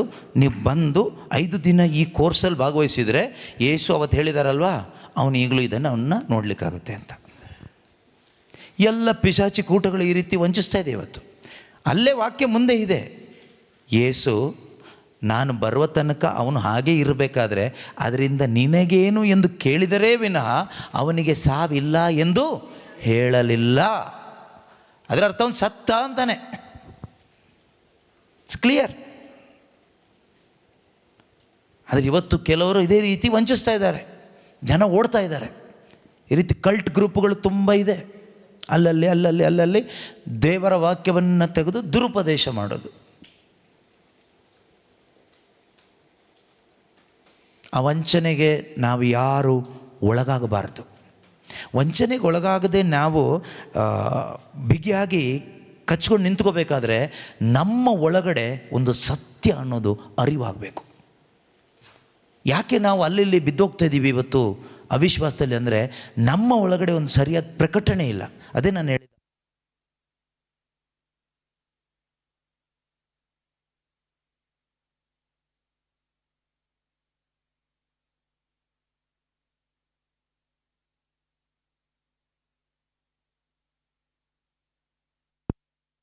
ಯೇಸು ಕ್ರಿಸ್ತನ ಒಂದು ಪ್ರಕಟಣೆ ನಮಗಾಗಬೇಕು. ಈಗ ಯೇಸುವಿನ ಬಗ್ಗೆ ಒಂದು ಇನ್ಫಾರ್ಮೇಷನ್ ನಮಗೆಲ್ರಿಗೂ ಗೊತ್ತಿದೆ, ಇದೆಯಾ? ಯೇಸುವಿನ ಬಗ್ಗೆ ಇನ್ಫಾರ್ಮೇಷನ್ ಇದೆ, ಮಾಹಿತಿ ನಮಗೆಲ್ರಿಗೂ ಗೊತ್ತು. ಯೇಸು ಹುಟ್ಟಿದರು, ಮರಿಯಮ್ಮನವರ ಉದರದಲ್ಲಿ ಹುಟ್ಟಿದರು, ವಾಕ್ಯ ಮಾಂಸ ಧರಿಸಿದರು, ಎಲ್ಲ ಗೊತ್ತು, ನಮಗೆಲ್ಲ ಗೊತ್ತು. ಆ ಗೊತ್ತಿರೋದ್ರಿಂದ ಏನಾದರೂ ಪ್ರಯೋಜನ ಇದೆ ಕೇಳಿದ್ರೆ ಏನು ಪ್ರಯೋಜನ ಇಲ್ಲ. ಪ್ರಯೋಜನಕ್ಕೆ ಬರೋದು ಯಾವುದು ಕೇಳಿದರೆ ಪ್ರಕಟಣೆ. ಅದಕ್ಕೆ ರೆವಲೇಷನ್ ಅಂತ ಹೇಳ್ತಾರೆ. ಈ ಪ್ರಕಟಣೆ ಅನ್ನೋದು ಪರಿಶುದ್ಧಾತ್ಮರು ನಮಗೆ ಕೊಡುವಂಥದ್ದು. ಯಾರಿಗೆಲ್ಲ ಪ್ರಕಟಣೆ ಸಿಗುತ್ತೋ ನಿಮಗೆ ಆ ಪರಮಾನಂದ ಅನುಭವಿಸ್ಲಿಕ್ಕಾಗತ್ತೆ. ಇನ್ಫಾರ್ಮೇಷನ್ ಸಿಕ್ಬಿಟ್ರೆ ಪರಮಾನಂದ ಇಲ್ಲ. Information cannot give you the great joy. Only the revelation of Jesus Christ gives you the great joy. Today what you need is the revelation of Jesus Christ. ಇವತ್ತು ನಮಗೆ ಬೇಕಾಗಿರೋದೇನು ಅಂದರೆ ಕ್ರಿಸ್ತ ಯೇಸುವಿನ ಒಂದು ಪ್ರಕಟಣೆ, ಒಂದು ರಿವೀಲ್ ಆಗಬೇಕು. ಯೇಸು ಕ್ರಿಸ್ತರು ಒಂದು ಮಿಸ್ಟ್ರಿ ಆಗಿದ್ದರು, ಯೇಸು ಕ್ರಿಸ್ತರು ಒಂದು ರಹಸ್ಯವಾಗಿದ್ದರು. ಆದರೆ ಪೌಲರು ಹೇಳ್ತಾರೆ, ಯುಗ ಯುಗಾಂತರಗಳಿಂದಲೂ ತಲತಲಾಂತರಗಳಿಂದಲೂ ನಿಗೂಢವಾಗಿದ್ದ ರಹಸ್ಯವನ್ನು ದೇವರು ಈಗ ಪ್ರಕಟಪಡಿಸಿದ್ದಾರೆ. God has revealed that mystery to us. ಈಗ ಆ ಪ್ರಕಟವಾದ ಯೇಸು ಕ್ರಿಸ್ತರು ನಿನ್ನ ಒಳಗಡೆ ಇಲ್ಲಿ ಪ್ರಕಟ ಆಗಬೇಕು, ನನ್ನಲ್ಲಿ. ಯಾರಲ್ಲೋ ಪ್ರಕಟ ಆಗಿ ಪ್ರಯೋಜನ ಇಲ್ಲ. ಪೌಲನಿಗೆ ಪ್ರಕಟ ಆಯಿತು. ಪೌಲ ಯೇಸುವಿನ ಆ ಪರಮಾನಂದ ಅನುಭವಿಸ್ದ. ಆ ಆನಂದ ಅನುಭವಿಸಿ ಆದಮೇಲೆ ಅವನಿಗೆ ಗೊತ್ತಾಯಿತು ಪ್ರಪಂಚ ವೇಸ್ಟ್ ಅಂತ, ಈ ಲೋಕದ ಜೀವನನೇ ವೇಸ್ಟ್ ಅಂತ ಗೊತ್ತಾಯ್ತು. ಅವನು ಹೇಳ್ತಾನೆ, ನಾನು ಬದುಕುವುದಾದರೆ ಅದು ಕ್ರಿಸ್ತ ಯೇಸುವೆ, ಸಾಯುವುದು ಲಾಭನೇ. ನಾವ್ಯಾರೂ ಸಾಯೋಕ್ಕೋಸ್ಕರ ಬದುಕ್ತಾ ಇಲ್ಲ, ಬದುಕೋಕ್ಕೋಸ್ಕರ ಒದ್ದಾಡಿ ಸತ್ತು ಹೋಗ್ತಾ ಇದ್ದೀವಿ. ಯಾಕೆ ಅಂದರೆ ನಮಗಿನ್ನೂ ಈ ಶುಭ ಸಂದೇಶ ಪ್ರಕಟ ಆಗಲಿಲ್ಲ. ನೀವು ಹೇಳ್ತೀರಲ್ಲ, ನಾವು ಬದುಕೋಕ್ಕೋಸ್ಕರ ಎಷ್ಟು ಒದ್ದಾಡ್ತಿದ್ದೀವಿ ಗೊತ್ತಾ ಬ್ರದರ್? ನಿಜ ತಾನೇ? ಆಸ್ಪತ್ರೆಗೆ ಹೋಗ್ತೀವಿ, ಟ್ರೀಟ್ಮೆಂಟ್ ತೊಗೊಳ್ತೀವಿ, ಅಲ್ಲಿ ಹೋಗ್ತೀವಿ, ಇಲ್ಲಿ ಹೋಗ್ತೀವಿ, ಪ್ರಾರ್ಥನೆ ಮಾಡ್ತೀವಿ. ಕೆಲವರು ಡೈಲಿ ಪ್ರಾರ್ಥನೆ ಮಾಡೋದೇ ಬದುಕೋಕ್ಕೋಸ್ಕರ. ಕೆಲವರು ಬದುಕಿ ನೆಮ್ಮದಿ ಇಲ್ಲ, ಸಾಯೋಕ್ಕೋಸ್ಕರ ಟ್ರೈ ಮಾಡ್ತಾರೆ. ಪ್ರೀತಿಯ ಸಹೋದರ ಸಹೋದರಿಯರೇ, ಯಾವಾಗ ಯೇಸು ಕ್ರಿಸ್ತನ ಒಂದು ನಿಜವಾದ ಪ್ರಕಟಣೆ ನಮ್ಮ ಒಳಗಡೆ ಆಗುತ್ತೋ ಆಗ ನಾವು ಹೇಳ್ತೀವಿ, ನನಗೆ ಜೀವಿಸುವುದೆಂದರೆ ಕ್ರಿಸ್ತ ಯೇಸುವೆ, ಸಾಯುವುದು ಲಾಭವೇ. ಹಾಗಂತ ಹೇಳ್ಬಿಟ್ಟು ಆತ್ಮಹತ್ಯೆ ಮಾಡ್ಕೊಂಡು ಸತ್ತೋಗಲ್ಲ, ಯೇಸುವಿಗಾಗಿ ಬದುಕ್ತೀವಿ. ಬದುಕ್ತಾ ಯಾರಾದರೂ ಸಾಯಿಸಿದರೆ ಸತ್ತೋಗ್ಬಿಡೋಣ, ಇಲ್ಲ ಹೇಗಾದರೂ ಹೋಗಲಿ, ಹೇಗೂ ಸಾಯ್ತೀವಿ. ಯೇಸುಗಾಗಿ ಬದುಕಿ ಸಾಯೋಣ. ಸುಮ್ಮನೆ ಮನುಷ್ಯರಿಗಾಗಿ ಬದುಕಿ ಸತ್ತೋದ್ರೆ ಏನು ಸಿಗುತ್ತೆ? ಏನೂ ಸಿಗಲ್ಲ. ಯೇಸುಗಾಗಿ ಬದುಕಿ ಸತ್ತರೆ ಏನು ಸಿಗುತ್ತೆ? ನಿತ್ಯ ಜೀವ ಸಿಗುತ್ತೆ, ಸ್ವರ್ಗ ಸಿಗುತ್ತೆ. ಅದರಷ್ಟು ಒಳ್ಳೆ ಮರಣ ಬೇರೆ ಯಾವುದೂ ಇಲ್ಲ. ಯೇಸುಗಾಗಿ ಬದುಕಬೇಕು. ಯಾರಿಗಾಗಿ ಬದುಕಬೇಕು? ಯೇಸುಗಾಗಿ ಬದುಕಲಿಕ್ಕೆ ನಿನಗೂ ನನಗೂ ಆಗಬೇಕಾದ್ರೆ ನನ್ನ ಒಳಗಡೆ ಯೇಸುವಿನ ಪ್ರಕಟಣೆ ಸಿಗಬೇಕು. ಈ ಶುಭ ಸಂದೇಶದ ಮೂಲಕ ಯೇಸು ಕ್ರಿಸ್ತನ ಪ್ರಕಟಣೆ ನಮಗೆ ಸಿಗ್ತದೆ. ಅದಕ್ಕೆ ಯೇಸು ಕ್ರಿಸ್ತರು ಹೇಳ್ತಾರೆ ಶಿಷ್ಯರಿಗೆ, ನೀವು ಹೋಗಿ ಜಗತ್ತಿಗೆಲ್ಲ ಶುಭ ಸಂದೇಶ ಸಾರ್ರಿ. ಶುಭ ಸಂದೇಶ ಸಾರುವಾಗ ಏನು ಸಿಗುತ್ತೆ ಅಂದರೆ, ಕೇಳಿಸಿಕೊಂಡು ವಿಶ್ವಾಸ ಇಡುವ ಪ್ರತಿಯೊಬ್ಬರಿಗೂ ರೆವಲೇಷನ್ ಸಿಗುತ್ತೆ. ಯೇಸು ಕ್ರಿಸ್ತನ ಪ್ರಕಟಣೆ ಆಗ್ತದೆ. ಈ ಪ್ರಕಟಣೆ ಸಿಕ್ಕಿದಾಗ ಅವ್ರ ಜೀವನ ಸಮರ್ಪಣೆ ಆಗ್ತದೆ. ಸಮರ್ಪಣೆ ಆಗುವಾಗ ಅವರ ಜೀವಿತ ಏನಾಗ್ತದೆ? ಸಾಕ್ಷಿ ಆಗ್ತದೆ. ಇವತ್ತು ನಮ್ಮ ಜೀವನ ಮೊದಲು ಶುಭ ಸಂದೇಶ ಆಲಿಸಬೇಕು, ಅದರಲ್ಲಿ ನಮಗೆ ವಿಶ್ವಾಸ ಇಡಬೇಕು. ನಂತರ ಅದು ಪ್ರಕಟಣೆ, ಯೇಸುವಿನ ಪ್ರಕಟಣೆ ನಮ್ಮ ಒಳಗಡೆ ಆಗುತ್ತೆ. ಈಗ ನಾನು ನಿಮಗೆ ಹೇಳ್ತಾ ಇರೋದೆಲ್ಲ ನಿಮಗೇನೋ ಒಂಥರ ವಿಚಿತ್ರವಾಗಿ ಏನೋ ಹೇಳ್ತಾ ಇರೋ ಥರ ಅನಿಸ್ಬೋದು, ಪರವಾಗಿಲ್ಲ ಅನಿಸಿದ್ರು. ಇದು ಮುಂದೆ ನಿಮಗೆ ಗೊತ್ತಾಗಬೇಕು. ನಾವು ಇನ್ನೂ ಕೂಡ ಪರಲೋಕ ನಮ್ಮ ಮರಿ 2 ಮಂತ್ರಗಳಲ್ಲೇ ಮಂತ್ರವಾದಿಗಳ ಥರ ಕಾಲ ಕಳ್ಕೊಂಡು ಹೋಗ್ತಾ ಇದ್ದೀವಿ. ಅದು ಕೆಟ್ಟದ್ದಂತಲ್ಲ, ಆದರೆ ಈ ಶುಭ ಸಂದೇಶ ಅರಿವಾಗದೆ, ಆತ್ಮದಲ್ಲಿ ರಕ್ಷಣೆ ಬರದೆ, ಯೇಸು ಕ್ರಿಸ್ತರ ಮುಖಾಂತರ ಕೊಡಲ್ಪಟ್ಟ ಆ ನೂತನ ಜೀವ, ಆ ನ್ಯೂ ಲೈಫ್, ಹೊಸ ಜೀವ, ಹೊಸದಾಗಿ ಹುಟ್ಟುವ ಅನುಭವಕ್ಕೆ ನಾವು ಬಾರದೇ ಇದ್ದರೆ, ಪ್ರೀತಿಯ ಸಹೋದರ ಸಹೋದರಿಯರೇ, ದೇವರ ಪಾಲಿಗೆ ನಾವು ಯಾವತ್ತೂ ಸತ್ತವರಾಗಿಯೇ ಇರ್ತೀವಿ. ನಾವು ಸಾಯೋದು ಬೆನ್ನು ಬೇಕಾಗಿಲ್ಲ. ಯಾವಾಗ ದೇವರ ಪಾಲಿಗೆ ಒಬ್ಬ ಜೀವ ಉಳ್ಳವನಾಗ್ತಾನೆ ಅಂದರೆ, ಈ ಶುಭ ಸಂದೇಶವನ್ನು ಆಲಿಸಿ ಯೇಸುವಿನ ಪ್ರಕಟಣೆ ಅವನಿಗೂ ಆಗಿ, ಅವನು ಪರಿಶುದ್ಧಾತ್ಮರನ್ನ ವಿಶ್ವಾಸದ ಮುಖಾಂತರ ಯಾವಾಗ ಸ್ವೀಕಾರ ಮಾಡ್ತಾನೋ ಆಗಲೇ ಅವನ ಆತ್ಮಕ್ಕೆ ನಿಜವಾಗಲೂ ಜೀವ ಬರೋದು. ಅವತ್ತಿಂದ ಅವನ ಕ್ರೈಸ್ತ ಜೀವನ ಪ್ರಾರಂಭ ಆಗುತ್ತೆ. ಹಾಗೆ ಜೀವಿಸ್ತಾ ಇರಬೇಕಾದ್ರೆ ಅವನ ಜೀವನ ಸಮರ್ಪಣೆ ಆಗ್ತದೆ ದೇವರಿಗೆ. ಹಾಗೆ ಸಮರ್ಪಿಸಲ್ಪಟ್ಟ ಜೀವನ ಏನಾಗುತ್ತೆ ಗೊತ್ತಾ? ಸಾಕ್ಷಿ ಜೀವನ ಆಗುತ್ತೆ, ವಿಟ್ನೆಸ್ಸಿಂಗ್ ಲೈಫ್ ಆಗುತ್ತೆ. ಇದಕ್ಕೆಲ್ಲ ಏನು ಬೇಕು? ಪರಿಶುದ್ಧಾತ್ಮನ ಶಕ್ತಿ ನಮಗೆ ಬೇಕು. ಯಾರ ಶಕ್ತಿ ಬೇಕು? ನಾವೆಲ್ಲರೂ ಕೂಡ ಆಸೆ ಪಡಬೇಕು. ಸಾಕ್ಷಿ ಜೀವನ ನಮ್ಮ ಬಲದಿಂದ ಆಗೋದಿಲ್ಲ. ಪರಿಶುದ್ಧಾತ್ಮರು ನಮ್ಮ ಮೇಲೆ ಬಂದಾಗ ನಾವೇನಾಗ್ತೀವಿ? ಶಕ್ತಿಯುತರಾಗ್ತೀವಿ. ಮಾತ್ರವಲ್ಲ, ಏನಾಗ್ತೀವಿ? ಸಾಕ್ಷಿಗಳಾಗ್ತೀವಿ. ಪ್ರೇಷಿತರ ಕಾರ್ಯಕಲಾಪ 1:8 ನಾವು ಓದ್ತೀವಿ. ಯಾವಾಗ ನಾವು ಶಕ್ತಿಯುತರಾಗ್ತೀವಿ? ನಾವು ಸುಮ್ಮನೆ ಕ್ರಿಶ್ಚಿಯನ್ ಆಗಿ ಬದುಕಿದ್ರೆ ಸಾಕ? ಶಕ್ತಿಯುತರಾಗಬೇಕಾ? ಶಕ್ತಿಯುತರಾದಾಗ ಸಾಕ್ಷಿಗಳಾಗ್ತೀವಿ. ಶಕ್ತಿ ಅಂದರೆ ಯಾವ ಥರ ಶಕ್ತಿ ಗೊತ್ತಾ? ನೀವು ಧೈರ್ಯವಾಗಿ ಯೇಸುವಿನ ಬಗ್ಗೆ ಹೇಳಲಿಕ್ಕೆ ಬೇಕಾದ ಶಕ್ತಿ ನಿಮಗೆ ಸಿಗ್ತದೆ. ಧೈರ್ಯವಾಗಿ, ಭಯ ಇಲ್ಲದೆ ಬದುಕಲಿಕ್ಕೆ ಬೇಕಾದ ಶಕ್ತಿ ಸಿಗ್ತದೆ. ನಿಮ್ಮ ಕುಟುಂಬದಲ್ಲಿ, ನಿಮ್ಮ ಸಭೆಯಲ್ಲಿ, ನಿಮ್ಮ ಸಮೂಹದಲ್ಲಿ, ನೀವು ಕೆಲಸ ಮಾಡೋ ಸ್ಥಳದಲ್ಲಿ ಸುಳ್ಳನ್ನು ಸುಳ್ಳು ಅಂತ ಹೇಳಲಿಕ್ಕೆ ನಿಮಗೆ ಶಕ್ತಿ ಸಿಗುತ್ತೆ. ಸತ್ಯನ ಸತ್ಯ ಅಂತ ಹೇಳಲಿಕ್ಕೆ ನಿಮಗೆ ಶಕ್ತಿ ಸಿಗುತ್ತೆ. ಕೆಟ್ಟದ್ದನ್ನು ಖಂಡಿಸಲಿಕ್ಕೆ ಬೇಕಾದ ಶಕ್ತಿ ಸಿಗುತ್ತೆ. ದೇವರನ್ನ ಆರಾಧಿಸಲಿಕ್ಕೆ ಬೇಕಾದ ಶಕ್ತಿ ಸಿಗುತ್ತೆ. ಸಮಾಧಾನದಲ್ಲಿ ಜೀವಿಸ್ಲಿಕ್ಕೆ ಬೇಕಾದ ಶಕ್ತಿ ಸಿಗುತ್ತೆ. ನೆಮ್ಮದಿಯಾಗಿ ಜೀವಿಸ್ಲಿಕ್ಕೆ ಬೇಕಾದ ಶಕ್ತಿ ಸಿಗುತ್ತೆ. ಸಂತೃಪ್ತಿಯಿಂದ ಬದುಕಲಿಕ್ಕೆ ಬೇಕಾದ ಶಕ್ತಿ ಸಿಗುತ್ತೆ. ಈ ಶಕ್ತಿ ಯಾವಾಗ ಸಿಗುತ್ತೆ ಗೊತ್ತಾ? ಪರಿಶುದ್ಧಾತ್ಮರು ನಿಮ್ಮ ಮೇಲೆ ಬಂದಾಗ. ಆದರೆ ಇವತ್ತು ನಮ್ಗೆ ಯಾಕೆ ಬದುಕಲಿಕ್ಕೆ ಆಗ್ತಾ ಇಲ್ಲ ಗೊತ್ತಾ? ಪರಿಶುದ್ಧಾತ್ಮರು ನಮ್ಮ ಮೇಲೆ ಇನ್ನೂ ನಾವು ಪಡ್ಕೊಂಡಿಲ್ಲ. ಪರಿಶುದ್ಧಾತ್ಮರನ್ನು ನಮ್ಮ ಮೇಲೆ ನಾವು ಸ್ವೀಕಾರ ಮಾಡಬೇಕು. ಅದಕ್ಕಾಗಿ ಕಾದು ಪ್ರಾರ್ಥಿಸಬೇಕು, ಆಸೆ ಪಡಬೇಕು, ದಾಹಗೊಳ್ಬೇಕು. ಆಗ ಪರಿಶುದ್ಧಾತ್ಮರು ನಮ್ಮ ಮೇಲೆ ಬರ್ತಾರೆ. ಪರಿಶುದ್ಧಾತ್ಮರು ನಮ್ಮ ಒಳಗೆ ಅಲ್ಲ, ನಮ್ಮ ಮೇಲೆ. ಒಳಗೆ ಬರೋದು ಬೇರೆ, ಮೇಲೆ ಬರೋದು ಬೇರೆ, ಆಯಿತಾ? ಓಕೆ. ಸೊ ನಮ್ಮ ಮೇಲೆ ದೇವರ ಆತ್ಮರು ಬಂದಾಗ ನಾವು ಶಕ್ತಿಯುತರಾಗ್ತೀವಿ. ಯಾವಾಗ ನಾವು ಶಕ್ತಿಯುತರಾಗ್ತೀವೋ ಆಗ ಮಾತ್ರನೇ ಸಾಕ್ಷಿಗಳಾಗ್ತೀವಿ. ಸಾಕ್ಷಿಗಳಾದಾಗಲೇ ಫಲಗಳು ಬರೋದು. ಆಗಲೇ ಪಿತನ ಚಿತ್ತದಂತೆ ನಾವು ಬದುಕಲಿಕ್ಕಾಗೋದು. ಇಲ್ಲದೇ ಇದ್ದರೆ ವಂಚನೆಗೊಳಗಾಗಿ ನಾವು ಬೇರೆ ಕಡೆಗೆ ಹೋಗ್ತೀವಿ. ಆಗಬಾರ್ದು. ಈ ಪರಮಾನಂದವನ್ನು ತರುವ ಸಂದೇಶವನ್ನು ಆಲಿಸಿ ಅದರಲ್ಲಿ ವಿಶ್ವಾಸ ಇಟ್ಟು ಪವಿತ್ರಾತ್ಮನನ್ನು ನಾವು ತುಂಬಿಸ್ಕೊಂಡು ಯೇಸು ಕ್ರಿಸ್ತನಿಗೆ ಸಾಕ್ಷಿಗಳಾಗಿ ಅವರಿಗಾಗಿ ಜೀವಿಸುವಂಥ ಒಂದು ರಾಜ ಯಾಜಕರು ನಾವೊಬ್ಬೊಬ್ಬರು ಆಗಬೇಕು.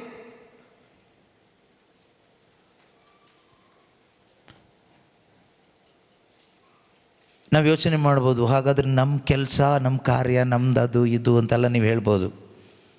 ನೋಡಿ, ಇದು ಯಾವುದೂ ಮುಖ್ಯ ಅಲ್ಲ. Nothing is important. ನೀವು ಇವತ್ತೇನು ಪ್ರಪಂಚದಲ್ಲಿ ಇದು ಇಂಪಾರ್ಟೆಂಟ್, ಅದು ಇಂಪಾರ್ಟೆಂಟ್ ಅಂತ ಹೇಳ್ತೀವಲ್ವಾ? There is nothing important than obeying the commandment of God. There is nothing important for you than doing the will of God on this earth. Nothing is important. ಈ ಪ್ರಪಂಚದಲ್ಲಿ ಯಾವುದೂ ಮುಖ್ಯ ಅಲ್ಲ. ಮುಖ್ಯ ಒಂದೇ ಒಂದು, ದೇವರ ಆಜ್ಞೆ ಅನುಸರಿಸೋದು, ದೇವರ ಚಿತ್ತ ನೆರವೇರಿಸೋದು. ಅದು ಒಂದೇ ಮುಖ್ಯ. ಅದು ನೆರವೇರಿಸದೆ ಬದುಕಿಬಿಟ್ರೆ ನಿನ್ನ ಜೀವನ ವೇಸ್ಟ್ ಬಾಡಿ, ವೇಸ್ಟ್ ಜೀವನ ಬದುಕಿಬಿಟ್ಟೆ. ಹುಟ್ಟು ಕ್ರಿಶ್ಚಿಯನ್ ಆದರೂ ಅಷ್ಟೇ, ಕ್ರಿಶ್ಚಿಯನ್ ಆಗಿ ಹುಟ್ಟಿದ ಮೇಲೂ ಅಷ್ಟೇ, ಯಾರೇ ಆದರೂ ಇದಾಗಬೇಕು. ಲಾಸ್ಟ್ ಒಂದು ವಾಕ್ಯ ಹೇಳಿ ನಿಲ್ಲಿಸ್ಬಿಡೋಣ. ಉಪದೇಶಕ 12ನೇ ಅಧ್ಯಾಯದಲ್ಲಿ 11ನೇ ವಾಕ್ಯ, 11 ಅನಿಸುತ್ತೆ. ಉಪದೇಶಕ, ಎಕ್ಲೇಸಿಯಾಸ್ಟಸ್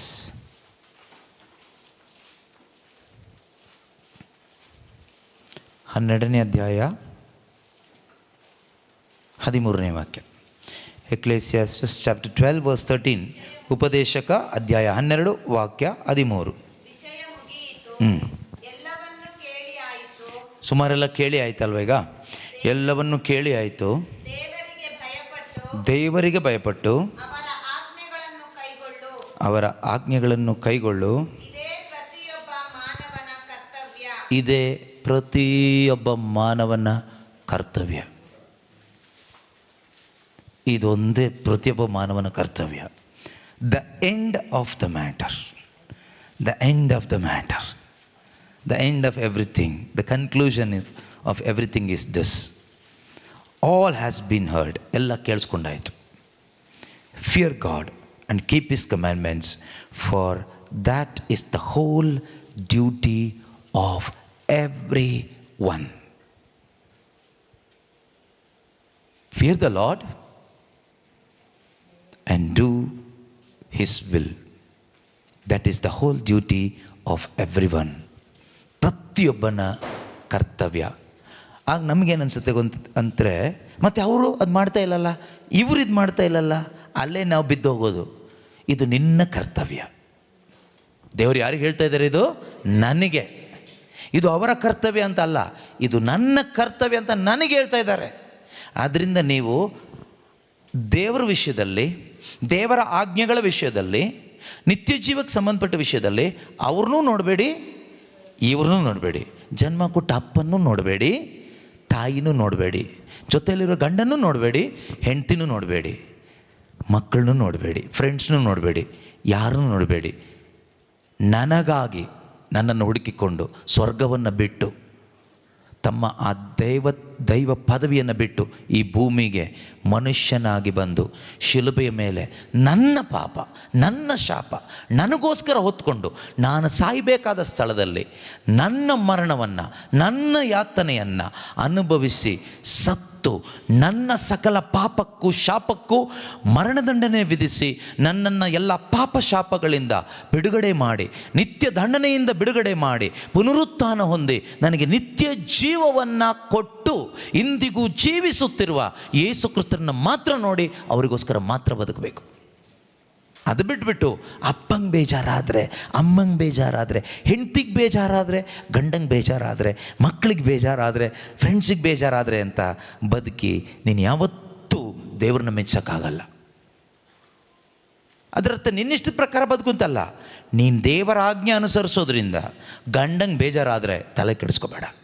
ನೀನು ದೇವರ ಆಜ್ಞೆ ಅನುಸರಿಸೋದ್ರಿಂದ ಹೆಂಡ್ತಿಗೆ ಬೇಜಾರಾಗೋದಾದರೆ ತಲೆ ಕೆಡಿಸ್ಕೋಬೇಡ. ನೀನು ದೇವರ ಆಜ್ಞೆ ಅನುಸರಿಸೋದ್ರಿಂದ ನಿನ್ನ ತಲೆ ಹೋಗೋದಾದರೆ ತಲೆ ಕೆಡಿಸ್ಕೋಬೇಡ.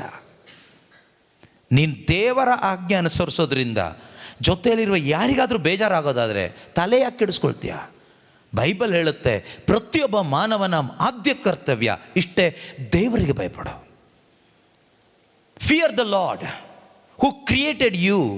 ನಿನ್ನನ್ನು ಸೃಷ್ಟಿ ಮಾಡಿದ, ನಿನ್ನನ್ನು ಪಾಪದ ಮರಣದಿಂದ ನಿತ್ಯವೂ ರಕ್ಷಿಸಿ ನಿತ್ಯ ಜೀವ ಕೊಟ್ಟ ಯೇಸು ಕ್ರಿಸ್ತನಿಗೆ ಭಯಪಡು. He is your Lord. You have only one Lord. ಅದನ್ನೇ ಯೇಸು ಹೇಳಿದ್ದು, ನಿಮಗೆ ಒಬ್ಬರೇ ಪ್ರಭು. ಅರ್ಥದಲ್ಲಿ ನಿಮಗೆ ಒಬ್ಬರೇ ಗುರು, ನಿಮಗೆ ಒಬ್ಬರೇ ಅಪ್ಪ. ಯಾರನ್ನೂ ಅಪ್ಪ ಅಂತ ಕರಿಬೇಡ, ಯಾರನ್ನೂ ಗುರು ಅಂತ ಕರಿಬೇಡ, ಯಾರನ್ನೂ ಪ್ರಭು ಅಂತ ಕರಿಬೇಡ. ಅದರ ಅರ್ಥ ಏನು ಅಂದರೆ,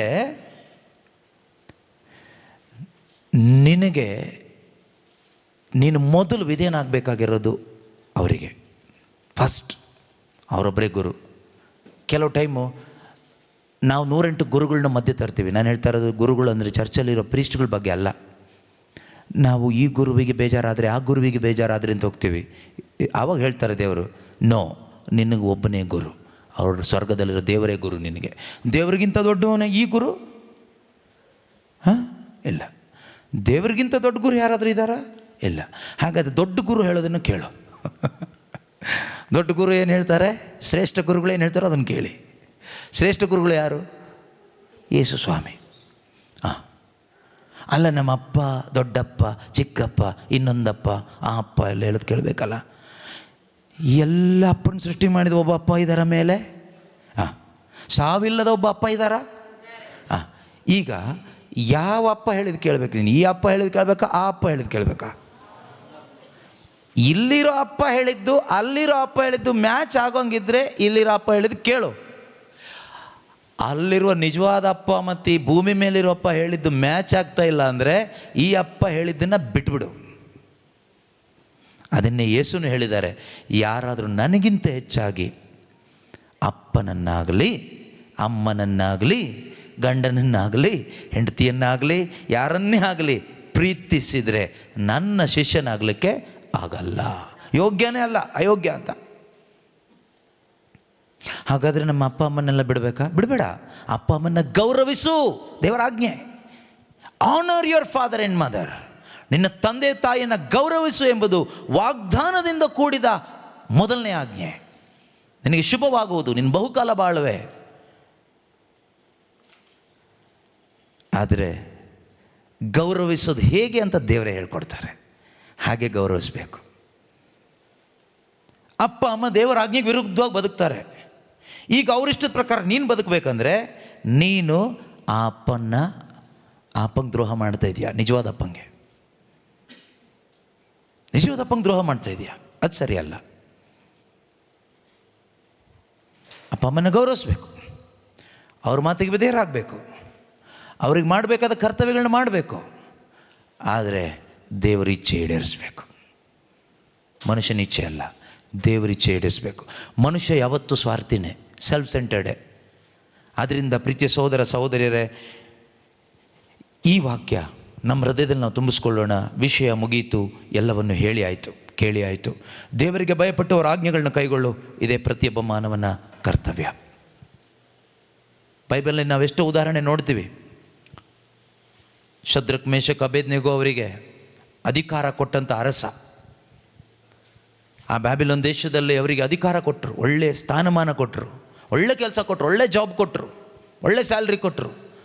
ಆದರೆ ಅರಸ ಹೇಳ್ತಾರೆ, ನೋಡು ನಾನು ಅರಸರಿಗೆ ವಿಧೇಯರಾಗಬೇಕು ಅಂತ ದೇವರ ಆಜ್ಞೆ ಇದೆ. ಆದ್ದರಿಂದ ನಾನೇನು ಮಾಡ್ತಾಯಿದ್ದೀನಿ, ಒಂದು ಬಂಗಾರದ ಪ್ರತಿಮೆಯನ್ನು ಮಾಡಿಟ್ಟಿದ್ದೀನಿ. ಇನ್ನು ಮುಂದೆ 30 ದಿನನೋ 40 ದಿನನೋ ಈ ಬಂಗಾರದ ಪ್ರತಿಮೆ, ನಾನು ಮಾಡಿಟ್ಟಿರುವ ಈ ಸ್ವರೂಪಕ್ಕೆ ಅಡ್ಡ ಬೀಳಬೇಕು, ಆರಾಧನೆ ಮಾಡಬೇಕು. ಆಗ ಈ 3 ಜನ ಯುವಕರು ಹೇಳ್ತಾರೆ, ಅರಸರೇ, ನೀವು ನನಗೆ ಸಂಬಳ ಕೊಡ್ತಾ ಇರೋದು ಇಲ್ಲಿ ಕೆಲಸ ಮಾಡಲಿಕ್ಕೆ, ಆದರೆ ಈ ವಿಶ್ವಾಸದ ವಿಷಯದಲ್ಲಿ ನೀವು ಮಾಡಿಟ್ಟರು ವಿಗ್ರಹಕ್ಕೆ ಅಡ್ಡ ಬೀಳಲಿಕ್ಕೆ ನನಗೆ ಸಂಬಳ ಕೊಡ್ತಾ ಇಲ್ಲ. ಆದ್ದರಿಂದ ಈ ವಿಷಯದಲ್ಲಿ ನೀವು ಹೇಳಿದ್ದು ನಾವು ಮಾಡಲ್ಲ ಅಂದರೆ ಪ್ರಾಣ ಹೋಗುತ್ತೆ. ಪ್ರಾಣ ಹೋದರೂ ಪರವಾಗಿಲ್ಲ, ನಾವು ದೇವರ ಆಜ್ಞೆನ ಮೀರಕ್ಕೆ ತಯಾರಿಲ್ಲ. ನಿಮಗೆ ಬೇಜಾರಾದರೂ ಪರವಾಗಿಲ್ಲ, ಕೋಪ ಬಂದರೂ ಪರವಾಗಿಲ್ಲ, ಅದರಿಂದ ಎತ್ಕೊಂಡು ಹೋಗಿ ನಮ್ಮನ್ನು ಬೆಂಕಿಗೆ ಹಾಕಿದರೂ ಪರವಾಗಿಲ್ಲ. ಆದರೆ ಬೆಂಕಿಯಿಂದ ರಕ್ಷಿಸುವೊಬ್ಬರು ದೇವರಿದ್ದಾರೆ, ಬೆಂಕಿಯಲ್ಲಿ ಇಳಿದು ಬಂದು ಕಾಪಾಡಲಿಕ್ಕೆ ಶಕ್ತರಾದೊಬ್ಬರು ದೇವರಿದ್ದಾರೆ. ಆ ದೇವರನ್ನ ನಂಬಿ ನಾವು ಬದುಕ್ತಾ ಇದ್ದೀವಿ. ನೀನು ಕೂಡ ಸಂಬಳ ನಂಬಿ ಬದುಕ್ತಾ ಇಲ್ಲ. ನಾವು ದೇವರಿಗೆ ವಿಧೇಯರಾಗಿ ನಿನಗೆ ವಿಧೇಯರಾಗಿದ್ದೀವಿ, ದೇವರಿಗೆ ಭಯಪಟ್ಟು ನಿನಗೆ ವಿಧೇಯರಾಗಿ ಬದುಕ್ತಾ ಇದ್ದೀವಿ. ಆದರೆ ವಿಶ್ವಾಸಕ್ಕೆ ವಿರುದ್ಧವಾಗಿ, ದೇವರಿಗೆ ವಿರುದ್ಧವಾಗಿ ನೀನು ಏನಾದರೂ ಮಾಡು ಅಂದರೆ ನಾವು ಮಾಡೋಕ್ಕೆ ತಯಾರಿಲ್ಲ. ಇದನ್ನು ಪ್ರೇಷಿತರು ಕೇಳ್ತಾರೆ ಹೊಸ ಒಡಂಬಡಿಕೆಯಲ್ಲಿ. ಅವ್ರನ್ನ ಕಟ್ಟಾಕಿ ಹೊಡೆದ ಮೇಲೆ ಕೇಳ್ತಾರೆ, ನಾವು ದೇವರಿಗೆ ವಿಧೇಯರಾಗಬೇಕಾ, ಮನುಷ್ಯರಿಗೆ ವಿಧೇಯರಾಗಬೇಕಾ? ನಾವು ವಿಧೇಯರಾಗಬೇಕಾಗಿರೋದು ದೇವರಿಗೆ. ಮನುಷ್ಯನ ಮುಖಾಂತರ ದೇವರು ಮಾತಾಡಿದ್ರೆ ವಿಧೇಯರಾಗಿ, ದೇವರಿಗೆ ಸಂಬಂಧಪಟ್ಟಿದ್ದು ಮಾತಾಡಿದರೆ ವಿಧೇಯರಾಗಿ, ಲೋಕಕ್ಕೆ ಸಂಬಂಧಪಟ್ಟು ಮಾತಾಡಿದರೆ ವಿಧೇಯರಾಗಿ ದೇವರು ಎಲ್ಲೂ ಹೇಳಲಿಲ್ಲ. ಆದರೆ ಇವತ್ತು ಮನುಷ್ಯರು ಹೇಳೋದೆಲ್ಲ ಸ್ವಾರ್ಥದ ಮಾತುಗಳೇನೆ. ನಮಗೆ ದೇವರ ಆಜ್ಞೆ ಗೊತ್ತಿರಬೇಕು, ದೇವರ ವಾಕ್ಯಗಳು ಗೊತ್ತಿರಬೇಕು. ಕೆಲವು ಟೈಮ್ ಕೆಲವು ಅಪ್ಪ ಅಮ್ಮ ಹೇಳ್ಬೋದು, ನೋಡು ಆ ಮನೆಯವರು ನಮಗೆ ತುಂಬ ಮೋಸ ಮಾಡಿದ್ದಾರೆ, ಆದ್ದರಿಂದ ಅವ್ರ ಮುಖ ನೋಡಬಾರ್ದು, ಅವ್ರ ಮನೆಗೆ ಹೋಗಬಾರ್ದು. ಬೈಬಲ್ ಹೇಳುತ್ತೆ, ನಿನ್ನ ಶತ್ರುವನ್ನು ಪ್ರೀತಿ ಮಾಡು, ನಿನ್ನ ಶತ್ರು ಹಸಿದಿದ್ರೆ ಉಣಲು ಬಡಿಸು. ಈಗ ಪಕ್ಕದ ಮನೆಯವರು ಶತ್ರು, ಕುಟುಂಬಕ್ಕೆ ತುಂಬ ದ್ರೋಹ ಮಾಡಿದ್ದಾರೆ. ಈಗೇನು ಮಾಡಬೇಕು? ದೇವರ ವಾಕ್ಯ ಅನುಸರಿಸ್ಬೇಕಾ, ಅಪ್ಪ ಹೇಳಿದ್ದು ಕೇಳಬೇಕಾ?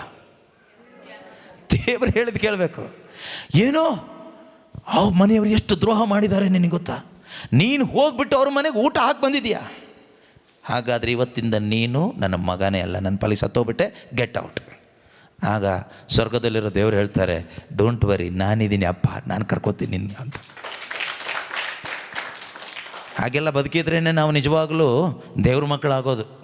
ಸುಮ್ಮನೆ ಡಮ್ಮಿ ಪೀಸುಗಳ ಥರ ಅದು ಇದು ಮಾಡ್ಕೊಂಡು ಒಂದಿಷ್ಟು ಏನೋ ಮಾಡ್ಕೊಂಡು ಬದುಕೋದಲ್ಲ.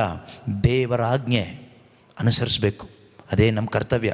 ಅದಕ್ಕೆ ದೇವರು ಇಟ್ಟಿರೋದು ನಮ್ಮನ್ನು, ಬೇರೆ ಏನೂ ದೊಡ್ಡ ಕೆಲಸ ಇಲ್ಲ. ಹೀಗೆ ಅನುಸರಿಸಿ ಬದುಕಿ ಅನೇಕರಿಗೆ ಸಾಕ್ಷಿಯಾಗಿ ತೋರಿಸ್ಕೊಡ್ಬೇಕು, ಒಬ್ಬರು ದೇವರಿದ್ದಾರೆ ನಮಗೆ ಅಂತ. ನಮಗೊಬ್ಬರು ರಕ್ಷಕರಿದ್ದಾರೆ, ಅವರು ಜೀವಂತವಾಗಿದ್ದಾರೆ, ಅವರು ಸರ್ವಶಕ್ತರಾಗಿದ್ದಾರೆ ಅಂತ ನಾವು ತೋರಿಸ್ಕೊಡ್ಬೇಕು. ನಮ್ಮ ಜೀವಿತದಿಂದ ನಾವು ಹೇಗೆ ತೋರಿಸ್ಕೊಡ್ತಾ ಇದ್ದೀವಿ ಅಲ್ವಾ? ಯೋಚನೆ ಮಾಡಿ ನೋಡಿ. ದೇವರ ಚಿತ್ತ ತಿಳ್ಕೊಳ್ಳಿಕ್ಕೂ ದೇವರ ಚಿತ್ತ ನೆರವೇರಿಸಲಿಕ್ಕೂ ದೇವರು ನಮ್ಮನ್ನು ಇಟ್ಟಿದ್ದಾರೆ. ಅದೇನು ಅಂತ ಕಂಡುಕೊಂಡು ಅದನ್ನು ನೆರವೇರಿಸಲಿಕ್ಕೆ ಪ್ರಯತ್ನ ಪಡೋಣ. ಅದಕ್ಕೆ ಬೇಕಾದ ಬಲ ಪರಿಶುದ್ಧಾತ್ಮನ ಬಲ. ನಮ್ಮ ಬಲದಿಂದ ಆಗೋದಿಲ್ಲ. ಇದಕ್ಕಾಗಿ ದಾಹಗೊಳ್ಬೇಕು, ಆಸೆ ಪಡಬೇಕು. ಇಲ್ಲದೇ ಇದ್ರೆ ನಮ್ಮ ಜೀವನ ವ್ಯರ್ಥ ಆಗಿ ಹೋಗುತ್ತೆ. ಎದ್ದು ನಿಂತ್ಕೊಳ್ಳೋಣ, ಪ್ರಾರ್ಥಿಸೋಣ. ಪ್ರೀತಿಮಯ ತಂದೆಯಾದ ದೇವರೇ, ನೀವು ನಮ್ಮನ್ನು ನಿಮ್ಮ ಹೋಲಿಕೆಯಲ್ಲಿ ನಿಮಗೋಸ್ಕರ ಸೃಷ್ಟಿ ಮಾಡಿದ್ದೀರಿ. ನಿಮ್ಮ ಆಸೆಯನ್ನು ನೆರವೇರಿಸುವುದಕ್ಕಾಗಿಯೇ ನೀವು ನಮ್ಮನ್ನು ಸೃಷ್ಟಿಸಿದ್ದೀರಿ, ರಕ್ಷಿಸಿದ್ದೀರಿ. ಎಲ್ಲೋ ಪರಮಾನಂದವನ್ನು ಅಥವಾ ಸಂತೋಷವನ್ನು, ನೆಮ್ಮದಿಯನ್ನು ಹುಡುಕಿಕೊಂಡು ಹೋಗುತ್ತಿದ್ದ ನಮಗೆ ನೀವು ಶುಭ ಸಂದೇಶವನ್ನು ಕೊಟ್ಟು ಪರಮಾನಂದವನ್ನು ಅನುಭವಿಸುವಂತೆ ಮಾಡಿದ್ದೀರಿ ಸ್ವಾಮಿ. ಇಂದು ನೀವು ಕೊಟ್ಟ ಶುಭ ಸಂದೇಶದ ಮುಖಾಂತರ ಯೇಸು ಕ್ರಿಸ್ತನ ಪ್ರಕಟಣೆಯನ್ನು ನಮಗೆ ನೀಡಿ, ಆ ಯೇಸು ಕ್ರಿಸ್ತರೇ ನಮ್ಮ ನಿಜವಾದ ಆನಂದವಾಗಿದ್ದಾರೆ, ಯೇಸು ಕ್ರಿಸ್ತರೇ ನಮ್ಮ ನಿಜವಾದ ಜೀವವಾಗಿದ್ದಾರೆ, ಯೇಸು ಕ್ರಿಸ್ತರೇ ನಮ್ಮ ನಿಜವಾದ ಸೌಖ್ಯವಾಗಿದ್ದಾರೆ, ಯೇಸು ಕ್ರಿಸ್ತರೇ ನಮ್ಮ ನಿಜವಾದ ಐಶ್ವರ್ಯವಾಗಿದ್ದಾರೆ, ಯೇಸು ಕ್ರಿಸ್ತರೇ ನಮ್ಮ ನಿಜವಾದ ಸಂರಕ್ಷಣೆಯಾಗಿದ್ದಾರೆ, ಯೇಸು ಕ್ರಿಸ್ತರೇ ನಮ್ಮ ನಿಜವಾದ ಮಾರ್ಗವಾಗಿದ್ದಾರೆ, ಯೇಸು ಕ್ರಿಸ್ತರೇ ನಮ್ಮ ನಿಜವಾದ ತಂದೆ, ತಾಯಿ, ಸಂಗಾತಿ, ಸಹೋದರ, ಸ್ನೇಹಿತ, ಸರ್ವಸ್ವ ಯೇಸುವೇ ಆಗಿದ್ದಾರೆ. ಇನ್ him we find all Joy, all comfort and everything. ಆತನಲ್ಲಿ, ಆ ಯೇಸುವಿನಲ್ಲಿ ನಾವು ಸಂಪೂರ್ಣ ಪರಿಪೂರ್ಣತೆ ಉಳ್ಳವರಾಗಿದ್ದೇವೆ, ಸಂತೃಪ್ತರಾಗಿದ್ದೇವೆ, ಕೊರತೆ ಇಲ್ಲ ನಮಗೆ. We have no lacking today because in him we are fully satisfied. ಆತನಲ್ಲಿ ನಾವು ಸಂಪೂರ್ಣ ಸಂತೃಪ್ತರಾಗಿದ್ದೇವೆ. ಲೋಕದ ದೃಷ್ಟಿಯಲ್ಲಿ ನಮಗೆ ಅನೇಕ ಕೊರತೆಗಳಿರ್ಬೋದು ಪ್ರಿಯರೇ, ಆದರೆ ನಮ್ಮ ಅಂತರಂಗದಲ್ಲಿ ನಾವು ಸಂಪೂರ್ಣತೆ ಉಳ್ಳವರಾಗಿದ್ದೇವೆ. ನಮ್ಮನ್ನು ಈ ಸಂಪೂರ್ಣತೆಗೆ ಕರೆದುಕೊಂಡು ಬಂದಿದ್ದು ಕ್ರಿಸ್ತ ಯೇಸು ಆಗಿದ್ದಾರೆ. The revelation of Jesus Christ in our arts is the true contentment of our life. What is the true contentment of your life? Revelation of Jesus Christ. The revelation of Jesus Christ in your heart is the true contentment of your life. ನಿನ್ನ ಹೃದಯದಲ್ಲಿ ಆಗುವ ಯೇಸು ಕ್ರಿಸ್ತನ ಪ್ರಕಟಣೆಯೇ ನಿನ್ನ ಜೀವನದ ನಿಜವಾದ ಸಂತೃಪ್ತಿ, ನಿನ್ನ ಜೀವನದ ಪರಮಾನಂದ. ಅದೇ ನಿತ್ಯ ಜೀವ.